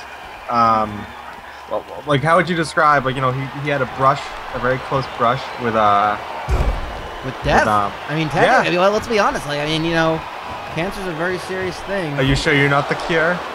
With your goth attitude towards the afterlife, there, Mr. Bryan? I see where you're going there. I really want to give you I really want to make a comeback, but I know that boys don't cry, so it wouldn't matter. Parka laying into Prince Iaukea, the Cure, and dropping him. Parka means business, and Iaukea going after Parka, but he's got such a. I mean, he's very much a changed man from what we knew as cancer. I mean, you can see that the face paint is gone. He's still wearing the form the old tights, but the face is gone. And here comes the cat.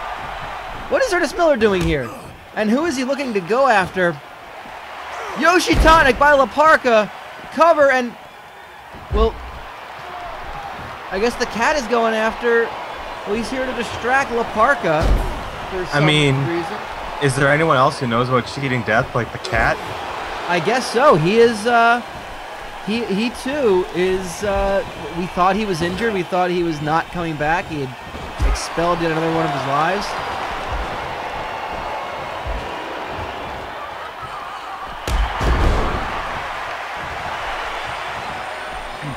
And Parka going after him. He's just hammering away.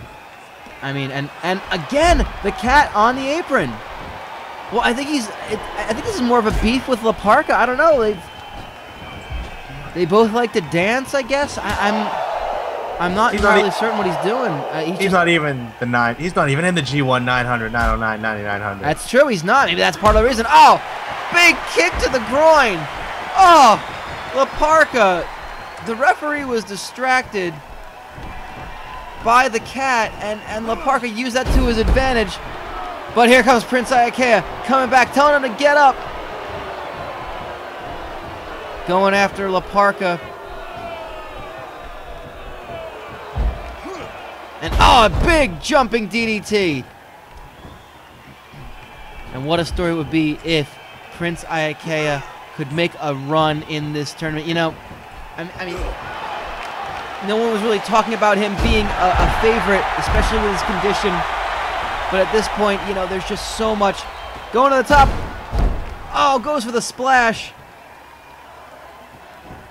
And he's not done. Decides not to go for the cover.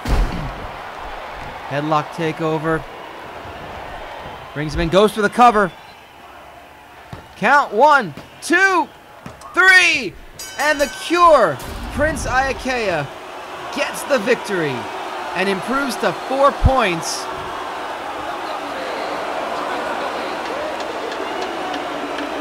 And what a story this is. Comeback story of the tournament. And wait a minute. La Parka is over at our commentary table. Hey, wait a minute. What's he doing? Well, he's tearing up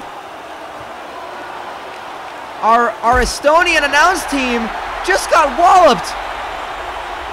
Oh no! He just punched McMichael. Good ad-lib. Thank you. He just punched Mike Tenay. You know what? Sure. He just punched Mike Tenay. Let's go with that. I like it. Oh my god. That is not our remarkable match. Our remarkable match is not the Barbarian versus Wrath. I'm also not liking what my cap card is doing. It's really bugging me.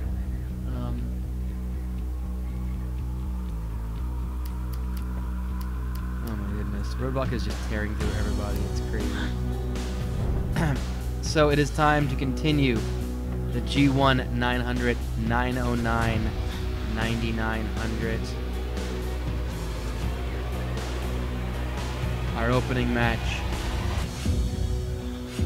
will be the Hollywood Barbarian with 4 points, taking on Steve Mongo Tapeworm McMichael. Oh lord. How many points does Mongo have? Mongo is 2. Alright, this is a do or die match for Barbarian if he wants any Hollywood chance. Barbarian has 4. To be fair, every match for Mongo is do or die. Yeah, we don't know what is going to happen to him at this point. We really don't know.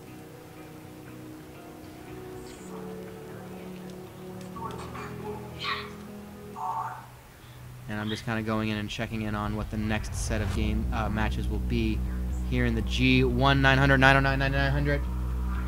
This is round 4 of the G-1-900. The match is in Block B. Mongo with 2 points, taking on the Hollywood Barbarian with 4. Evan Karagias with 2, taking on Jerry Flynn with 4. And Wrath with 6, taking on Lash Leroux with 0. Did that already happen?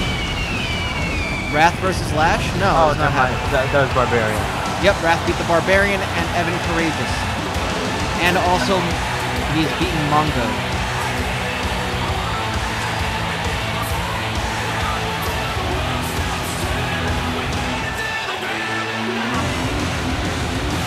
After tonight, will everyone have 2 matches left or 1? Wrath will have... After this, Wrath will have 2. And that is... Well, the Hollywood Barbarian was just attacked by a member of 3 Count. I think that's supposed to be Shannon Moore? Sure. I don't know, they're all dressed the same. I don't know what is happening, but Mongo looked incredibly happy to see the predicament. I love that reaction that Mongo had with his mouth wide open and going, eh? Eh? They're 3 count not must not be happy with Hollywood Barbarian's new mega record deal. I guess maybe Hollywood Barbarian is trying to put out an album and they feel threatened. I don't know. This is weird to me. It doesn't fit what I'm trying to book. But whatever. Just what happens. WCW president. Yeah, you want to try that again? WCW president. Wait, who's the president, guys? I don't know. I don't know. Nick Antonio Bockwinkel? Pena? I mean, it was Nick Bockwinkel for a long time. Yeah, sure. Why not? Okay, fine. Nick Bockwinkel clearly just out to vacation, not really caring what's going on, allowing the inmates to run the asylum. Well, I will also tell you that in round 5, Wrath has a bye, so this would be a huge opportunity for him to go 4-0 with an upcoming bye. And the Hollywood Barbarian fighting back. You know, he has been beaten up. He has been attacked in 2 of his matches now, and the first time it did not affect him much. So we'll see if this is if he can power through this one. But he's got Mongo, who is in desperate need of a win, and some medical attention. Yes, and a couple of doctors. I don't doubt that as well. I'm sorry, I'm just trying to sort out these points. For a tape where Mongo is really in control, and I'm honestly surprised that when he delivers a neck breaker like he just did, it doesn't snap him in half. Yes, exactly. It doesn't snap his collarbone. I don't know. I honestly, he is an amazing. It defies all science. Oh, someone's explaining why. Yeah, why. Yeah, he wanted the title, so he gave himself a tapeworm.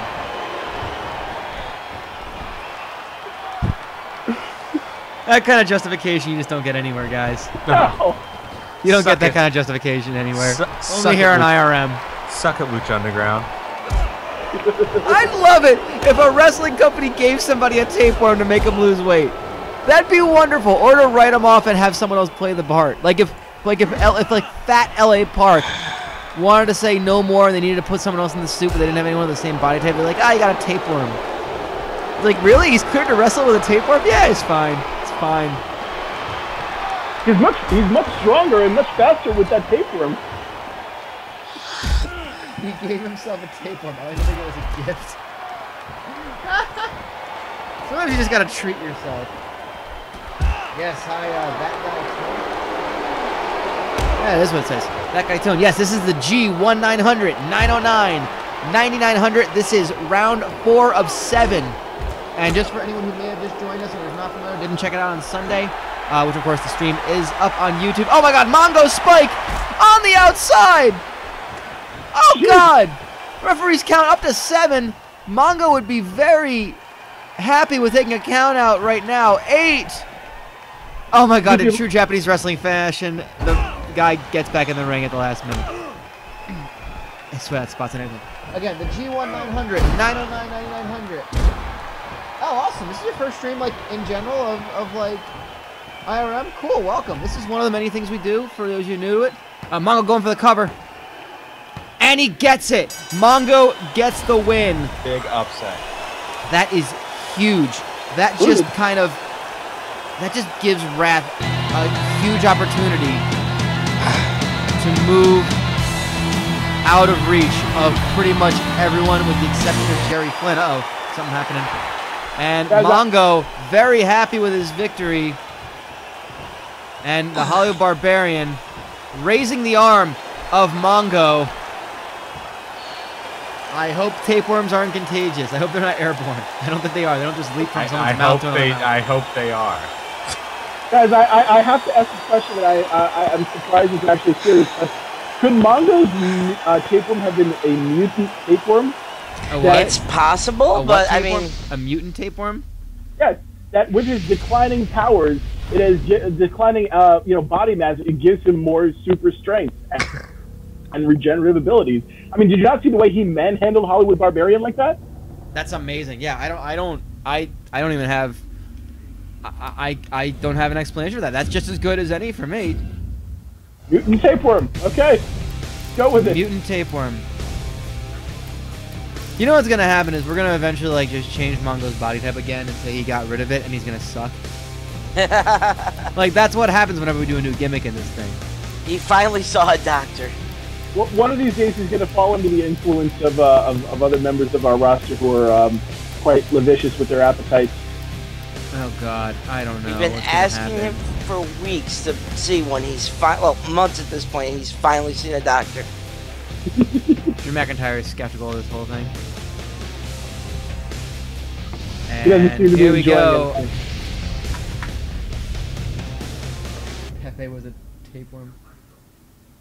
Yes. We're not saying he was, but we're not saying he wasn't. Yes. So for those of you who might be new to this is the G-1-900-909-9900, part of WCW Universe Mode. You've probably figured it out what it is. It's just lower tier WCW guys going through Universe Mode without anything else to do in their lives. It is a 14-man tournament, 2 blocks. Block A and B each have 7 wrestlers on it. Just to recap, currently, Block A has Tom Zenk with 0 points, the Renegade with 2, VK Wall Street with 2, La Parka with 2, Bobby Eatin with 4, Disco Inferno with 4, and the Cure Prince Iaukea with 4. Block B has currently the Hollywood Barbarian with 4, Steve Mongo McMichael with 4 because they just wrestled. Better Call Damian has 0. Jerry Flynn going into this match has 4. Evan Karagias going into this match has 2.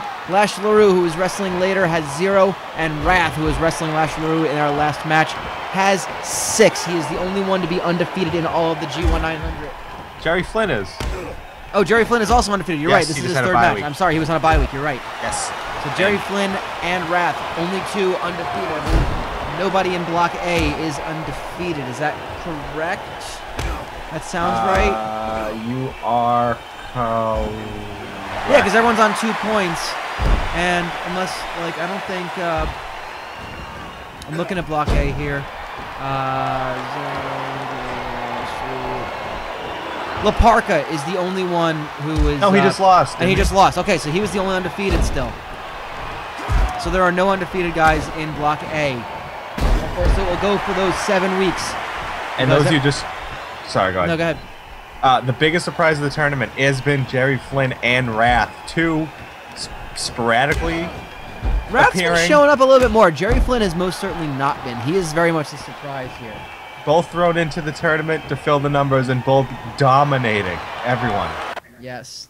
Now the interesting story behind this match is that Jerry Flynn as a vendetta against boy band music because he had to miss seeing one of his favorite bands, the Bob Seger and the Silver Bullet Band, in lieu of taking his daughter to an Instinct concert, and he has never forgiven them for it. Okay, cool. Thanks for the backstory. We won't use that again. I was so ready to turn on that. I was so ready to turn on that to just decide to mention the Silver Bullet Band. It wasn't like you couldn't mention just Bob Seger. I mean, why not? I'll allow it.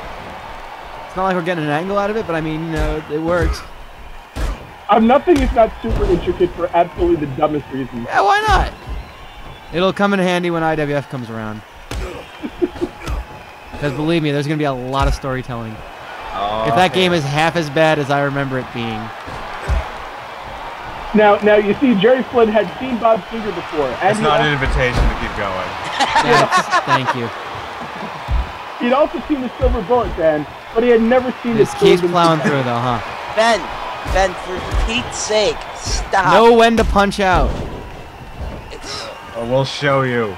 I mean, that's been my motto for years, Brian. And Karagias knocks Jerry Flynn to the outside. This is a very well contested match. And they're taking it to the outside here. Jerry Flynn go behind, boot right to the back, and chucks Karagias back into the ring. Oh, breezy elbow right down on the throat.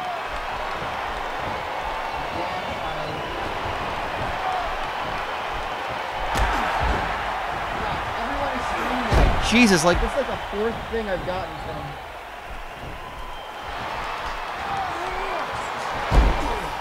It's like the fourth thing I've gotten from the, from like Hitbox emails. Jesus, everyone is feeling it.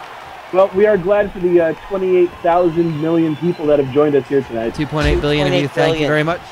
Yes, thank you.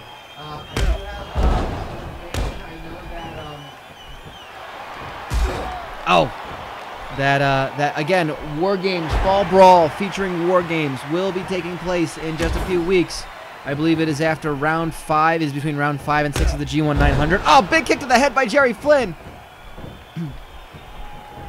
And running knee strike. And putting the boots to Evan Karagias, who's trying to fight back valiantly. The representative 3 count here in this G-1-900. This is, of course, round 4 of the G-1-900. I can tell you that Fall Brawl is between rounds 5 and 6, and it will feature War Games. The announcement was made earlier. The main event, War Games. It will be Cedula contra Cedula. The loser of this match, it is Cyclops' team versus Better Call Damian's team. Cedula contra Cedula. The loser will be disbarred, no longer allowed to practice law in Mexico. The stakes don't get any higher. Cyclope and his 2 partners of his choosing versus Better Call Damian and 2 partners of his choosing. We believe that Wrath has joined up with Cyclope as his first client, and what a choice. That was after he basically put his support behind him in the G-1-900 in the most recent on our last stream. And Jerry Flynn putting the boots, those martial arts style kicks, because why would we be specific about a type of martial art? Just say martial arts style. Well, I mean, we have to be general. The people don't know what we're talking about. Wow, okay, just did downplay their intelligence, Foster. And he's kicking, and the that's stuff that's coming totally down. true to form of WCW, though. Yes. Oh, small package by Evan Karagias. I'm being WCW. I don't know, a small package. Oh, he got him. Karagias got the pin. This is huge. Evan Karagias. And it just pretty much laid a golden walkway for Wrath to pick up the win. Wrath could have a distinct advantage.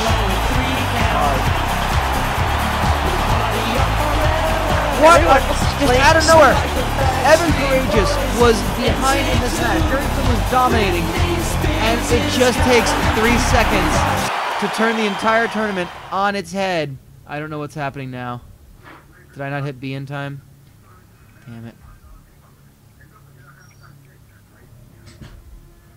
Oh, now there's a loading screen. That's just lovely. Okay, well, I'll fix it. It does just take a 3 count. You're absolutely right. Oh, for the love of... No, we're not doing this. Cyclope versus Shannon Moore. Oh, I didn't hit B in time. Sorry. We'll fix this. Don't worry. Well, that puts Evan Karagias at 4 points. The Hollywood Barbarian at 4 points. Jerry Flynn at 4 points. And Steve Mongo McMichael at 4 points. And Wrath, after this upcoming match with Lash Leroux, has... What is going... Oh my god, no. I don't want to do that at all. I want to quit this match. And I want to go to... screen again. If Lash Leroux can somehow pull out a victory, there's everyone has a chance. That is absolutely true. And actually, honestly, there is still a chance for someone to upset Wrath. Wrath still has to win his matches. The best shot, Jerry Flynn, Hollywood, like everyone has. Anyone a shot who hasn't still. faced Wrath yet still has the best chance, because by beating Wrath, they'll have the tiebreaker if it comes to that. But again, still has to win his matches. Lash Leroux, 0 points, taking on Wrath on 6 points. This is not as easy a match as you would think. Just because it's 6 versus 0 on points. And this is actually like I'm gonna be honest. I am shoot comment. I'm not trying to upsell this. This is actually where it gets really interesting. Like this is where this kind of format gets super interesting because right now, Wrath is on a bye week in round 5. And well, someone's saying Cyclops Cero Miedo. One of them is gonna be Cero Sedula. I don't know which one it's gonna be, but it'll be one of them. Is it weird that I'm getting emotionally Finisher invested? his 15 moves in a row. Is it weird to get emotionally invested in this? No, I'm actually kind of excited about this because it's actually playing out in a pretty exciting way. Because we have one block where one dude is just dominating. We have another block where it's up in the air. Everyone has a shot. It's really kind of funny how it's working out. Upsets are happening. That we got a flash pin on one of them. That was fucking crazy. All right, Wrath right away. He's just going to town on Lash. Remember, Lash Leroux was severely battered in his match with the Hollywood Barbarian. Last week he was cut open, bleeding, dropped on his head multiple times, and then he got to face Wrath. Oh, backdrop driver. Showed a lot of heart, though. He certainly did. Go behind on Wrath. Couple of back elbows. And again, plenty of stuff coming up this week. Schedule is going to be a little wonky this week. I apologize. The schedule is going to change a little bit. Unfortunately, Kyle can't do Plock tomorrow night. That's going to be postponed. However, Ben Plays Scary Games will be happening late night tomorrow, so around like what, 10-ish? 10-ish, 10:15. Between 10 and 10:30 sometime. So Yeah. do check out that. It's going to be, it's fun to just kind of turn the lights off and watch Ben get scared as he plays video game. Yeah, it's not fun. It's fun if you're watching it, but it's not fun if you're playing it. I had a lot of fun. Yeah, I mean, it was enjoyable, Ben. Yeah. Worst. And then Thursday night, I think it's currently set up as Scott Center versus the World, which means Fitz will be streaming. Not entirely certain what's happening. I haven't heard from him. He's just getting back from vacation, so I have to find out if he's still going to be doing that. If not, we might do a little bit of Universe Mode. Who knows? Might do something else, a little Quiplash, maybe a little bit of Happy Wheels. Well, it depends on what time it is and stuff, because I'm not home all night. So it depends on what time I get back. I might just do a quick one just to give you something, because we're going to be off on Sunday because of SummerSlam. But yeah, if you're not familiar with the channel, please do give it a follow. We would appreciate that. All of our social media stuffs are below. You know, all of our streams go up on YouTube. HCL and Kumite, the individual fights, go up on a separate YouTube channel because we can't put the full show because we use real music for their entrances. And yeah, we're usually on Tuesdays, Thursdays, and Sundays, and then Wednesday is starting to open up. It's kind of where I let the other guys do some stuff. Wrath going for the quick pin on Lash Leroux. Could this be it already? Leroux, 2 count. Unfortunately, the whipping boy blocked me. It's very surprising. Lash Leroux is an early favorite. Oh, gut wrench. Has him up in a back break. Oh, and just slams him down. But yeah, Wednesday's been nights where Ben's been streaming, Kyle's been streaming. It's been fun. Kind of give it a little bit of variety. A little different from what you normally see on IRM. IRM, I like to. I was trying to figure out, like, I had a lot of chances this weekend to explain what I do on this channel to people, and Wrath going for a cover.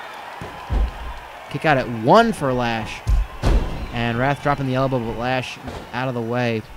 Oh, and brings the elbow down right on the thigh. Charlie horse in the thigh, and Lash trying to fight back. I had to do a lot of like explaining of what this channel is to people, and the easy thing I say is it's a lot of like simulation and presentation as if it's real, as if it's like a real programming. Like it's kind of like sports machinima, I called it. So it's a lot of that stuff. So you'll get like, we do a soccer league called League of Atrocities, which mostly goes up on YouTube with highlights, but every once in a while we'll do an actual like full game broadcast here. HCL and Kumite are MMA stuff. If you're not familiar with it, please do check those out. I think they're pretty damn good. HCL is our UFC equivalent. Kumite is our Pride equivalent. Ah, full Nelson slam by Wrath.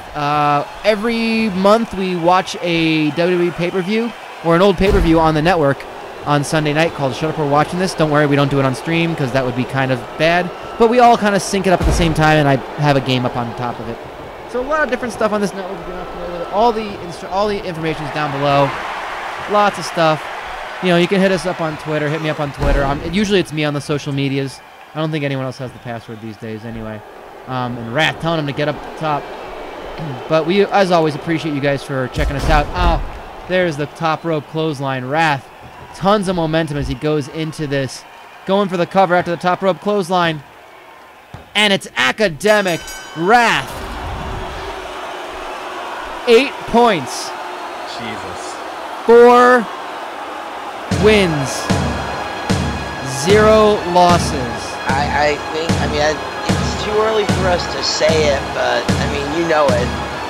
He is definitely a favorite. He is going to be on. He is going to be on a bye in round 5. People counting the amount of moves he hit in a row. That's amazing. He's become our Baron Corbin. Oh, Jesus. And so, Block B. His opponents who are left will be Better Call Damian and Jerry Flynn. There you go. And there's still a chance. So here is the Block B standings. I will update the wiki page Not a good tomorrow. one. Block B, Wrath, 8 points with a bye coming up. Lash, Leroux, and Better Call Damian have 0 points. And they are actually facing off against one another in round 5. Mongo, Evan Karagias, Jerry Flynn, and the Hollywood Barbarian all have 4 points. And the matches are Mongo versus Karagias and Flynn versus the Barbarian in round 5. So 2 of those guys could be on 6 points. And that still leaves a lot to happen. That Jerry Flynn versus Wrath match could be very important. Because at this point, I think the only way... Jerry Flynn might be the only person who can beat Wrath, and it takes a lot of stuff. I mean, it's getting crazy how far and away he's running away with this thing. But I think we got to end tonight with Hardcore Thunder, don't we, guys? I mean, it would only make sense. I think we're going to hold off on the rest of Block, on the rest of the G-1-900. We'll see what time. We'll see what time. We're gonna plan for ending with Hardcore Thunder. If there's still some time, we might do a little bit more. But right now, our champion is Tribute Mortis. There he is. Nope. Did I just do that? There we go. There we go. Okay. Tribute Mortis is the champion. No, not he's. Hold on a second. I'm also not liking that crackling noise that's coming through my cap card and the little stuttering it's doing. It's bugging me. Alright. We need an opponent. Mike Eatin. I saw 2 in the chat. I'm gonna pose this to a, I'm gonna pose these suggestions. Oh man. Well, we're gonna use all of these guys. I like all 3 of those suggestions. Who's gonna face him off? Who's gonna face off against Tribute Mortis in the singles match? Will it be the 3-count Demon, Psychosis, or Ice Train? I'm gonna go ahead and say not the 3-count Demon. I'm gonna put him in one of the multi-man matches. Psychosis or Ice Train? Psychosis. You heard the man, Fishbowl. Psychosis it is.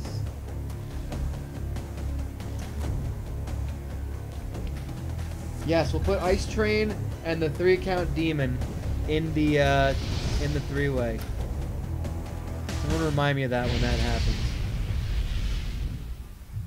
Depending on time, we're going to try to do one more round of the G-1-900. It's getting a little late, and we thank you guys for sticking with us most of the time. A lot of people streaming tonight, so, you know, we appreciate Thank you for choosing us. Sorry. Ow, Jesus.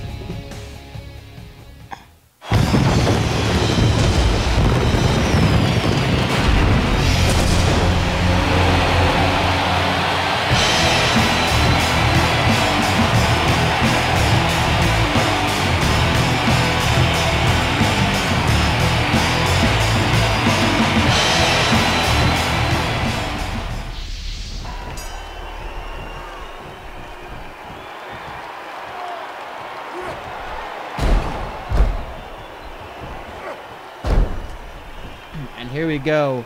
Hardcore Thunder is going to close out this stream. I think we're going to go ahead and call it after these 3 matches. Doing 2 full weeks, when you're doing all the matches of 2 weeks, it's a little tougher. Like if we're simulating through them, it goes a little quicker. We're going to go ahead and call it at the end of Hardcore Thunder and Psychosis, Tribute Mortis. This is nothing like I was going to say the Lucha matches. Tribute Mortis isn't exactly a luchador. I don't know where I'm going with this. But you know what? I don't know. Tribute Mortis has him up in the Tree of Woe. And Psychosis again. Starting out with your standard wrestling match. Well, I mean, it's anything but standard. It's hardcore. They're going to beat the living crap out of each other with weapons at some point. And we're going to go ahead and I'm trying to figure out the rule for the 4-way where last week's champ goes in to it to try to win it back. I guess that would be Kenny Kaos. Yes. Is that right?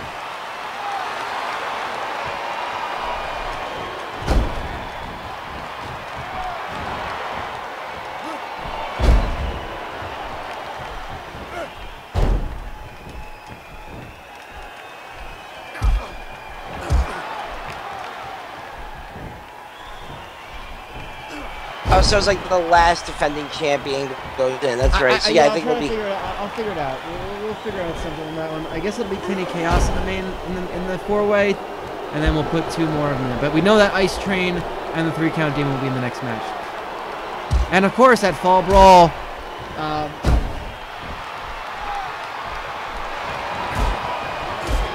for Fall Brawl, we'll have a hardcore weight title 4-way, where the champion will take on 3 competitors of the chat's choosing.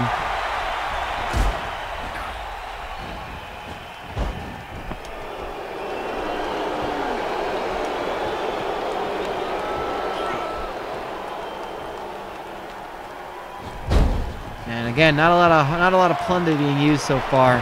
Very much a straight up wrestling match. This is Hardcore Thunder. The fans came to see some guys get hit and bludgeoned with items. Come on, Mop. There is come on that mop, you're right. Oh no. Oh no. Oh my god. Please send that to my Twitter. Please send that to the IRMstream Twitter.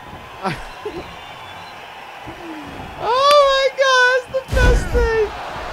I am going to make that. I'm going to put like a graphic over that and say Bobby Eatin found only on IRM's, WCW Universe Mode. That needs to be a thing. Is that Falcon? That's incredible. That's wonderful. Is someone feeding him it?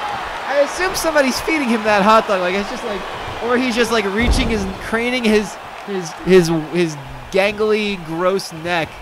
And just, is that a flattened garbage can? Oh god, pile driver! Ah, drops him on his neck. I think he's inhaling it. Like he just like inhaled and the hot dog just shot at him. That's gross and amazing.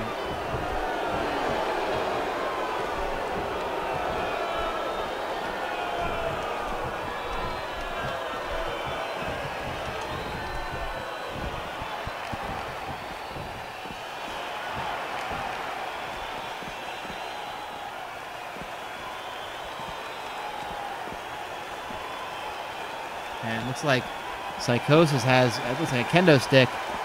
Tribute Mortis, that chair still in the corner. And Tribute Mortis going for something else. He's got another trash can. He's already flattened one. Oh, and Psychosis wins that battle. Cracks him with the kendo stick as he was winding up with the trash can. There is an injured fan in the crowd offering up his crutch. And Psychosis just took the crutch from that fan. That fan cannot be standing for very long. And they just stole that belt from that belt mark.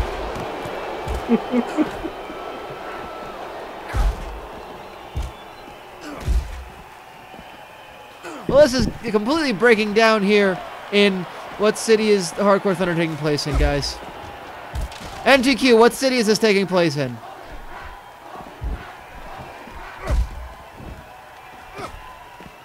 Scenic Jacksonville. Scenic Jacksonville. I don't know why that's so funny to me. Just because we all know someone who's lived in Jacksonville, and it is nothing like that description. And it is all breaking down here. There's a guitar being broken, that crutch. Psychosis is really just trying to break that fan's crutch. He's just throwing it at the ground repeatedly. Seriously, that's what he's doing right now. Well, he's obviously got a vendetta against He's got that vendetta. What a rudo. He's been hanging out with the Villanos.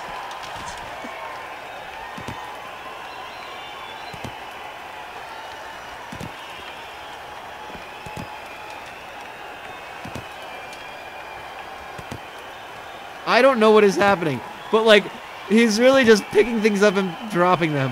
What a heel. What the hell is happening? Being kind of a jerk. And Tribute Mortis is just like, he's happy to just not be bothered by this. He is the champion. He does not have to win this match. Psychosis is more busy destroying the property that these fans have brought to this event. This is amazing. This is amazing. I'm not gonna stop this. This is just too funny. He's still doing it.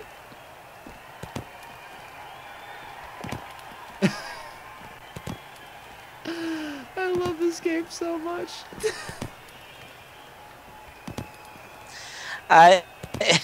Still happy. As we're at a standstill for the action. Tribute Mortis is happy. He'll happily. I mean, Tribute Mortis is gonna have to stay out there anyway. He does, so he might as well just be taking a breather, relaxing. I don't care. We're gonna watch this. This is gonna happen. It kills it because they were like completely. They were completely beating the shit out of each other. This is let me see if a pause will fix it. Nope, of course not. Why would it? I think now is as good a time as any to start telling you about some of the other stuff that's happening on IRM. Again, our schedule's a bit wonky this week. I'll try to update it. We've got, let me pull up the doc so I can actually read off the, there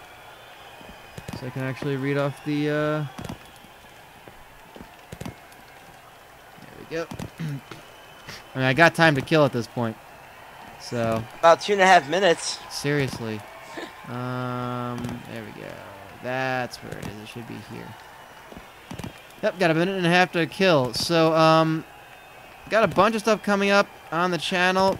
As you can see, the schedule is below. This week's gonna be a little bit changed. Unfortunately, Kyle, due to work, can't make it back for Kyle Replays His Childhood, where he's gonna be playing Plock. I have no idea what that is. We're still not gonna find out. So tomorrow night will just be Ben. It was gonna be a doubleheader. Ben will be playing more Dead Space at about 10:15ish. Thursday, currently it's Fitz playing Scott Steiner versus the World.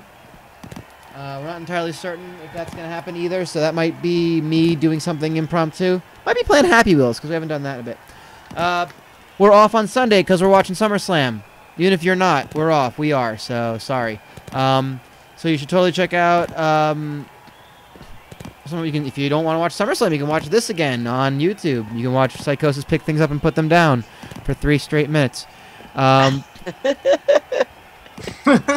Oh, here's the belt. Oh, where'd it go? Oh, here's the belt. Oh, where'd it go? It's like when Ralph Wiggum was like picking up Easter eggs and putting it in the basket that had a hole in it, and he kept picking up the same egg and was excited every time.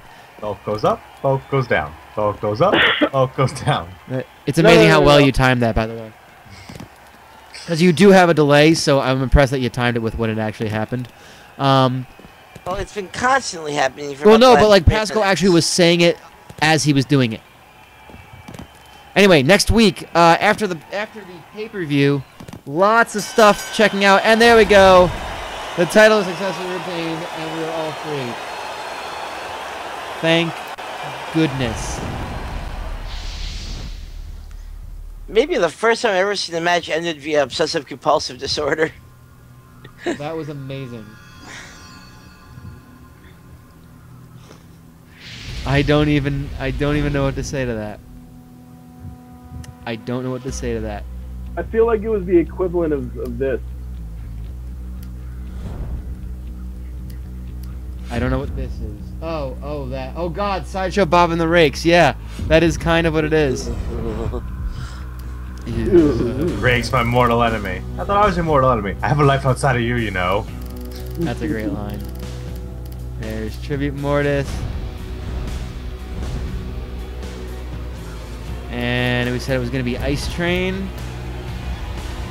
And it was going to be the 3-count Demon. Who doesn't really have much of a gimmick change. He came out to the 3-count music once. That's about it. But anyway, next week, after the pay-per-view, this Sunday, which we'll be taking off for, lots of great stuff happening next week. On Tuesday, we'll be playing Quiplash. We haven't played Quiplash, well, since New Legacy stream. We didn't play it since last week either. We're trying to switch off between, like, Tuesdays become our interactive days. So it's either going to be, you know, WCW Universe or Quiplash or Fibbage or something like that. So we're trying to find a way to fit all the fun stuff in. I think Wednesday will be either likely something on Wednesday probably. Like I said, I'm assuming Ben's still gonna be playing Dead Space. Maybe Kyle will be playing as well. Have to check in with him on that. I know he might be doing another day. Thursday next week, the 27th, match day 5 of the League of Atrocities. It won't. You can keep checking out on that on YouTube.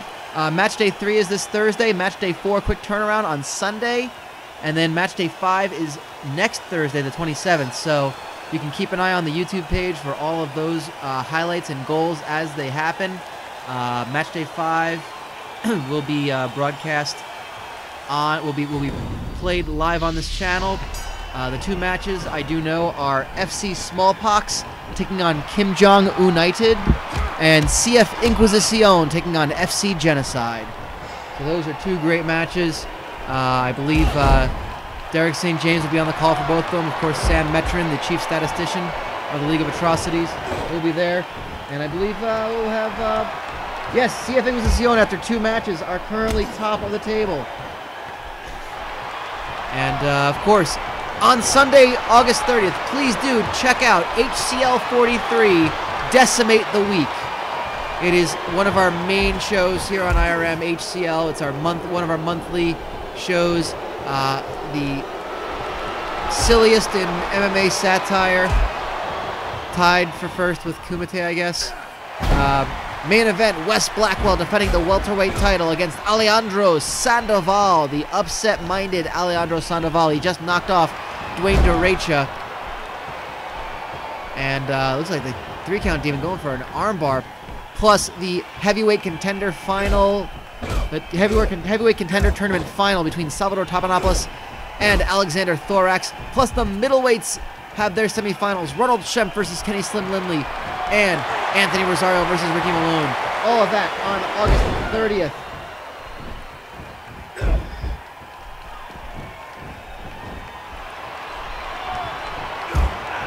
Decimate the Sheet replay.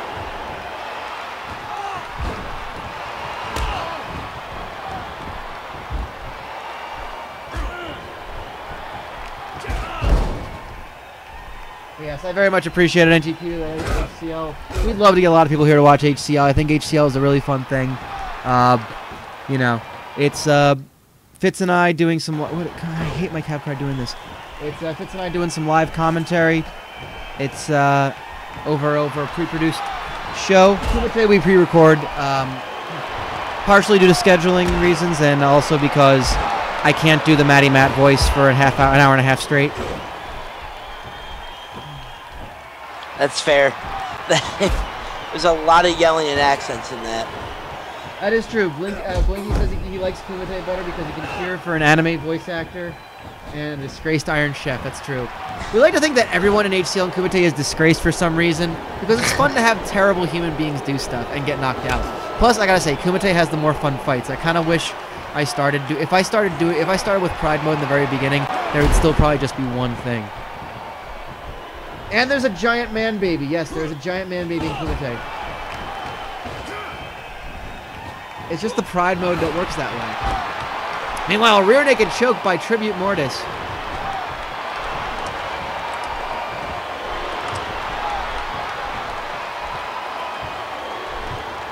And goes for the full Nelson slam on the 3-count Demon. And he looks like he's going for some plunder under the ring. 3-count Demon. All three of them heading out there. What does he come out with? A steel chair.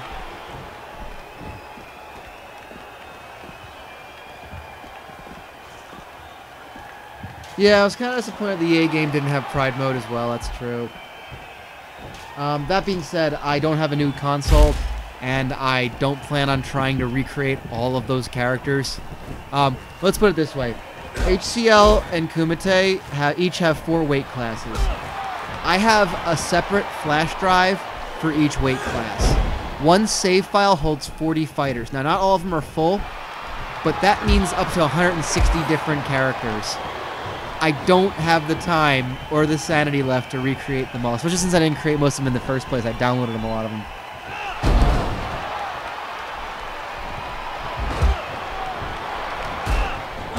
Yes, there you go. See, HCL. See, there's so many. There's so many good characters in HCL and Kumite. How could you miss it? We've got a Juggalo. And there's new guys debuting all the time, especially in HCL. You know, HCL's got a lot of dead weight we got to get rid of, so, you know, got to keep it fresh and move some guys around. I mean, we got a guy named Jackson Outcast who's a backyard MMA fighter. I mean, Ben Pasco, what do you think about that?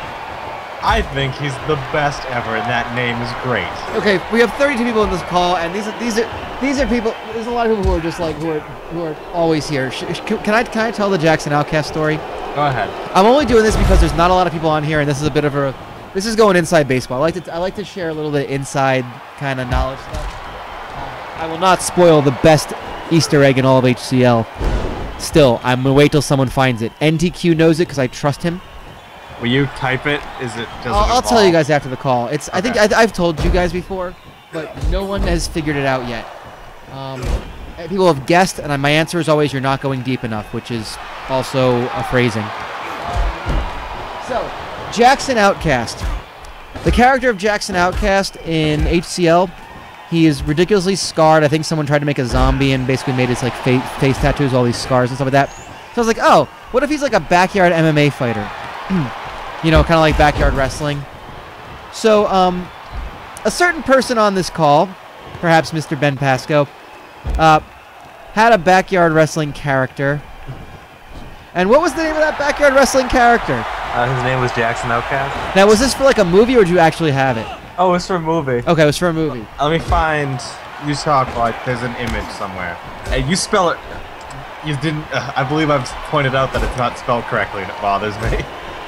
Yeah. Well, anyway, Jackson Outcast was when we had the idea of doing when Fitz and I had the idea of doing when we were like coming up with ideas for characters, and we needed a lot at the beginning because we had to front load the roster. We needed a full roster to start. We had 36 fighters to start because I only used one save file, so I had 12 across 3 divisions, and I added 1 from each.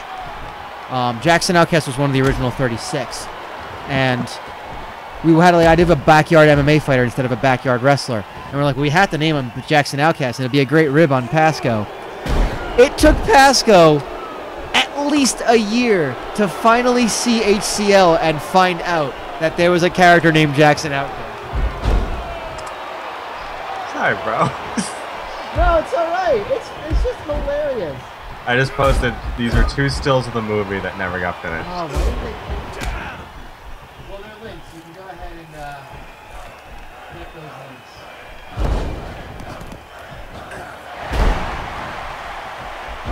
There's a way to post them as...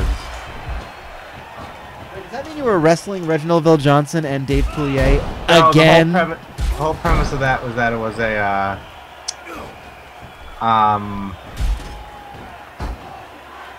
It was like, that's the depth of his success.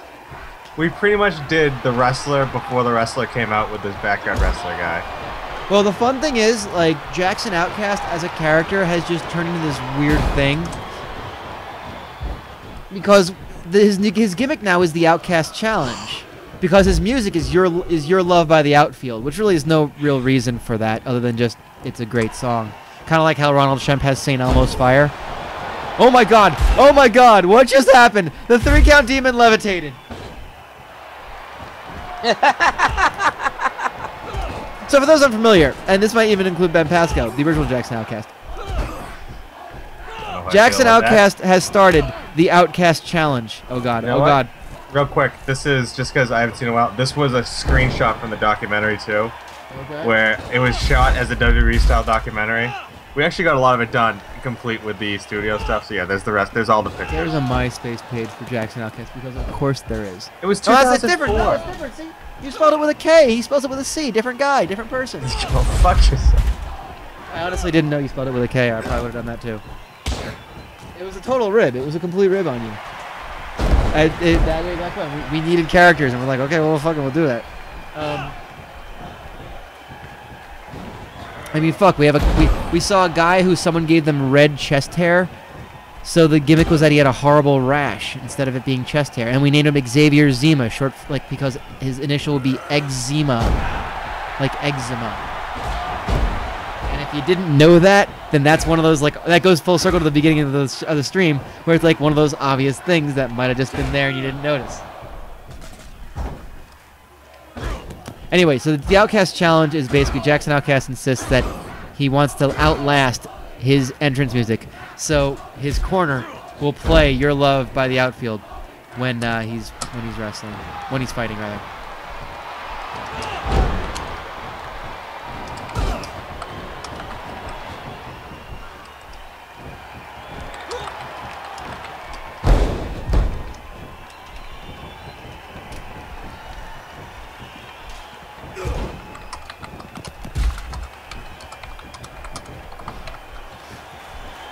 Oh, full Nelson slam. Oh, on the ladder. Oh, my God.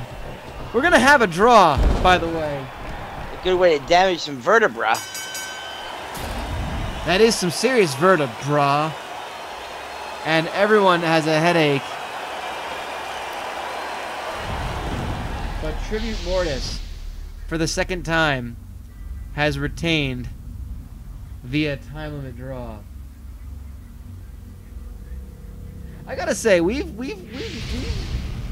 come a long way with HCL and Kumite with all the gimmicks. Like, I think they've become more fun. Okay, someone wants Mike Enos. I just remembered something from the last stream. I won't bring it up. You can type it in the chat. Oh, shit, not a battle royal. Alright, so our champion is still Tribute Mortis. Oh, no, don't worry, that's gonna happen. Okay. It's one of those things where you don't really mention it, and then you bring it back. It's like dangling the keys, then taking it away, and then when you start dangling them again, then it's, all of a sudden it's a huge thing. Don't worry, I've got it written down. Alright. It's in my little notepad. Oh my goodness. Alright, we're gonna put Kenny Kaos in, because he was the champion at the start of last week. Which means he gets a shot. And chat! No, this would be the first time they all ended in the draw. Chat, who do you want? Someone said Mike Enos. Come on, guys, this is our last. Oh, Bagwell! I think we give him Bagwell. We don't have Chavo. He was too popular. I say after giving them Marcus Bagwell.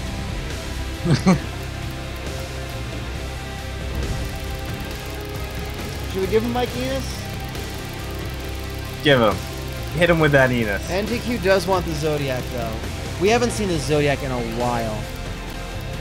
And since I'm planning on doing something with him, I think I should.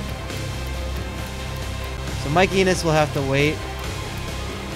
By the way, yes, that is Horseshoe, in case you were not familiar. There you go, get uncomfortable.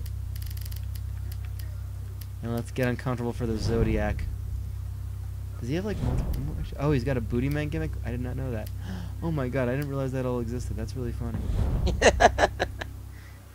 Look at Cody Rhodes looking all like rapey. That's not okay. Whoa!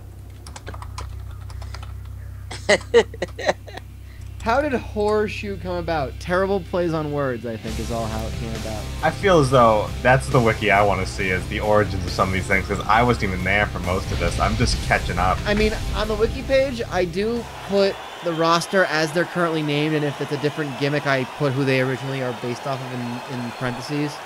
I mean, God, like, I could take the length of this match to explain. Anyone not know anything and kind of curious about it? I don't think there's anything really for horseshoe. It's just pun, right? Yeah, it's just a pun. I forget how it came up with it. Someone said it, and I don't remember what.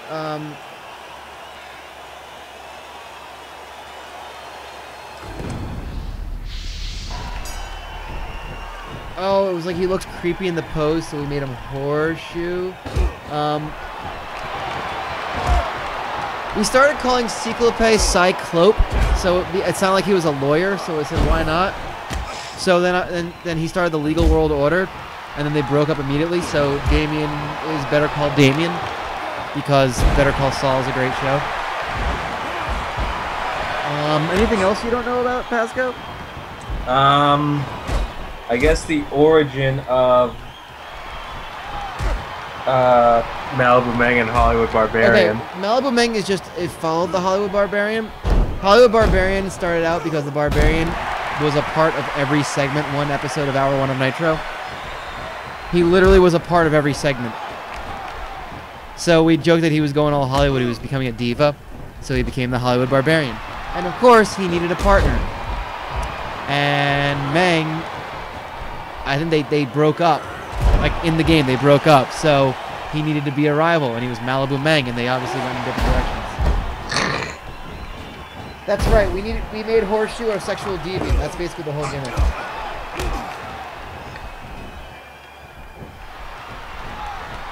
That's really the extent of it, guys. So if you make a good one-off joke, who knows? It just might make it. But I'm very fickle with it. Like, sometimes and the weirdest shit will work. Like Jim Jowers. No, MTQ was like, that was such a throwaway line. And it was the funniest thing at the time.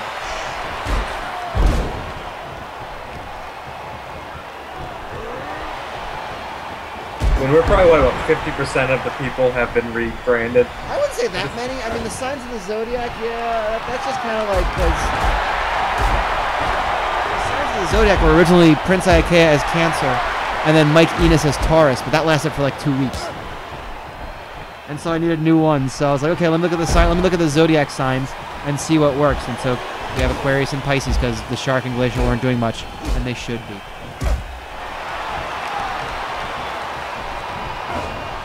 Jim Jowers is one of those things you can't explain to people, and yet it's going to be hilarious forever.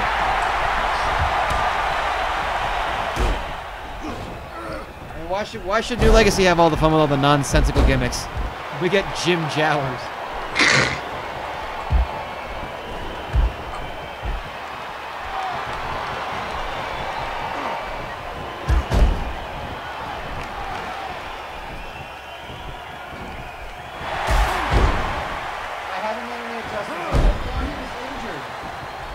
Injured. I thought I'd have time to. I didn't make the adjustments. It's in my notes. I have it.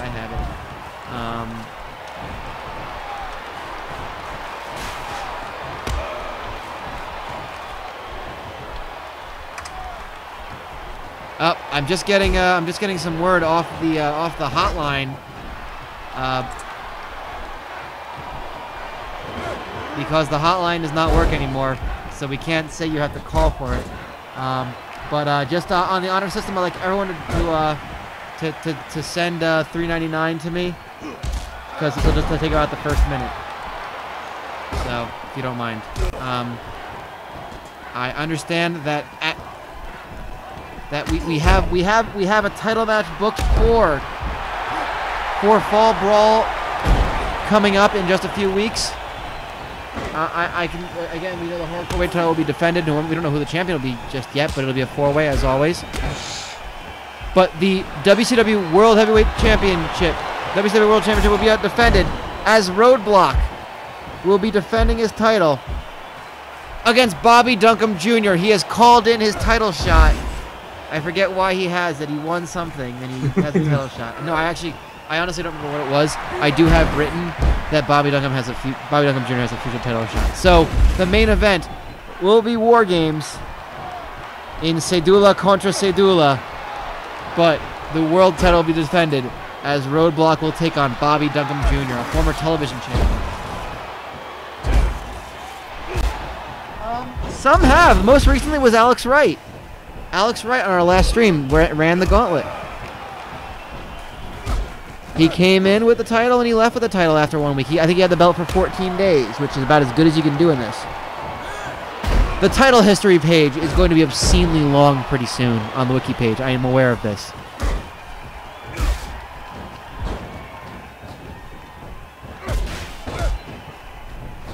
You would think that if you win that first match, it should be pretty easy if you just stay away from everybody.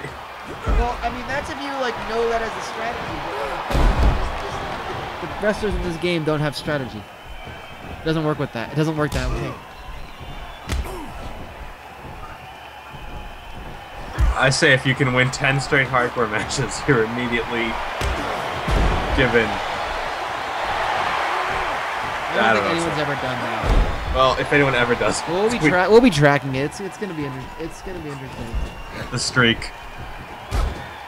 Now that I'm actually tracking this stuff, it'll be easy to tell. What were you gonna say? Can we talk about fucking Wrath and just killing everybody? Wrath is leading Block B in the G-1-900-909-9900. 4 matches in, and Wrath is 4-0 with 8 points. 4 wrestlers have 4 points. That is Mongo, Evan Karagias, Jerry Flynn, and the Hollywood Barbarian. Lash, Leroux, and Better Call Damian, both on 0 points. So, I gotta say, that entire block completely flipped on its head. Much like Wrath has done to many of his opponents. And Wrath does not wrestle in the next Block B set of matches. He is on a bye. Tribute Mortis has just pinned the Zodiac.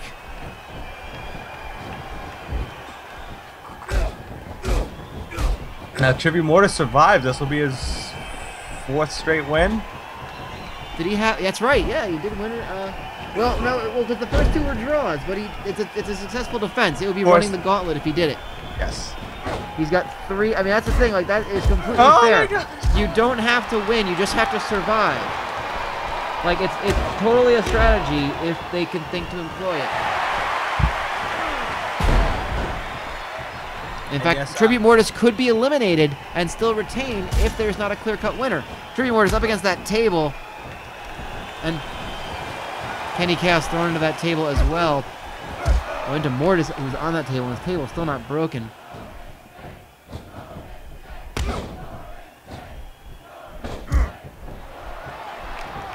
Break it down by month. Oh, that's true, yeah. Oh! Backdrop driver on the chair! Kenny Kaos. Tribute Mortis. Flatliner! An homage to the Flatliner! I gotta remember that so I can keep saying it. That goes for the cover. He's eliminated 2. Well, maybe he's tired of having those draws. He wants to. Oh, Kenny Kaos. Clothesline. Sends him. Oh, God! Oh, God! Jesus! He speared him through that table. Cover. 2. Kenny Kaos regains the hardcore weight title. He started the stream with the title and he ends the stream with the title. We cannot end on a better spot than that. Danger high voltage indeed.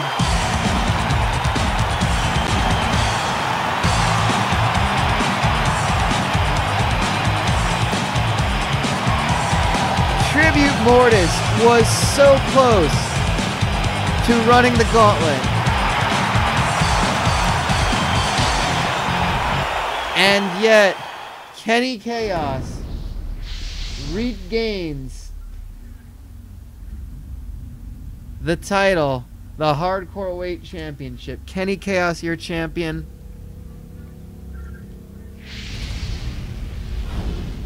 And that is going to do it for us here. What the? Was it like another match? Oh, okay, no, sorry. Like, I know there's like 3. Pay no mind to those. Oh my god, Parka versus Akira, no. That's not gonna happen. I do kinda wanna see Malcolm versus Horseshoe though. So yeah, so let's just kinda go through everything now. So where are we on the schedule? We are in September apparently. So that right there is gonna be round 4 of the G-1-900-909-9900. Got round 5 leading up to Fall Brawl, War Games. I think the next time we do Universe Mode, we'll be doing these 4 shows leading up to Fall Brawl, War Games. And I'm gonna go ahead and let you guys know that there's actually going to be a second War Games match. The rivalry that kind of doesn't really exist so much anymore is going to finally come to an end. As Ready, Aim, Fire, and Ice, the team of the Renegade, Scott Norton, and Ice Train, your tag team champions and the Renegade, will take on the signs of the Zodiac, Aquarius, and Pisces.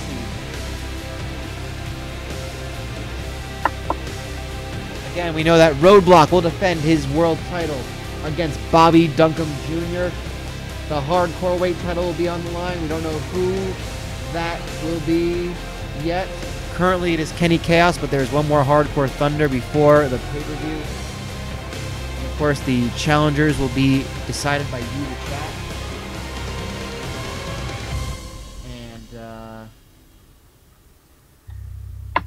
also, of course, our huge main event, War Games, Cedula contra Cedula. Cyclope and 2 partners of his choosing. I understand that Wrath is going to be one of his partners. They will take on Better Call Damian and 2 partners of his choosing. And we'll have information on those as we know it. That's 4 big matches, plus there'll be 2 more matches as they get announced. We'll have them for you. I'm sure the television title, currently held by Malibu Meng, will be on the line. As we see, Malibu Meng, your television champion. And that's really it for us. So do tune in tomorrow, late night. We'll have Ben play Scary Games. And we'll have something on Sunday, on Thursday, excuse me. I'm not entirely sure what or what time. Might be a little later than normal. We'll see what's going on. I gotta talk to Kyle. He might move his stream to Thursday if he can. But we'll let you know. But you know what? That's why you follow the Twitter as well. Because that's, if you follow us on Twitter, we'll tell you what's going to be changing. Because this week's going to be a little different because stuff happened and we didn't really change everything. So, yeah. So again, thank you guys for checking us out. We appreciate it. We'll be back again soon with more of the G-1-900-909-9900. We're actually at the halfway point of it. It's amazing. It's great. And the wiki will be updated.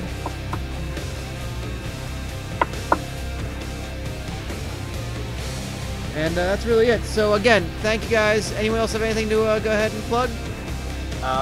Follow me on Twitter at El Paso, Texas. There you go. And yeah, if you want to post the Jimmy Dupree promo in the chat, by all means, folks. I don't know who this whole Jimmy Dupree guy is, but I like his moxie, and I think he could. I think he's a man who can make some irresponsible decisions. So that's funny. Until then, I think that's really gonna be it.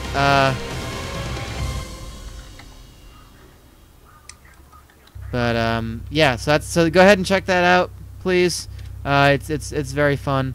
And as always, thank you to Matt Foster, Ben Pasco, Ben Gordon, NTQ in the chat, Richard Franch on the piano. That's me, Brian from IRM, saying good night.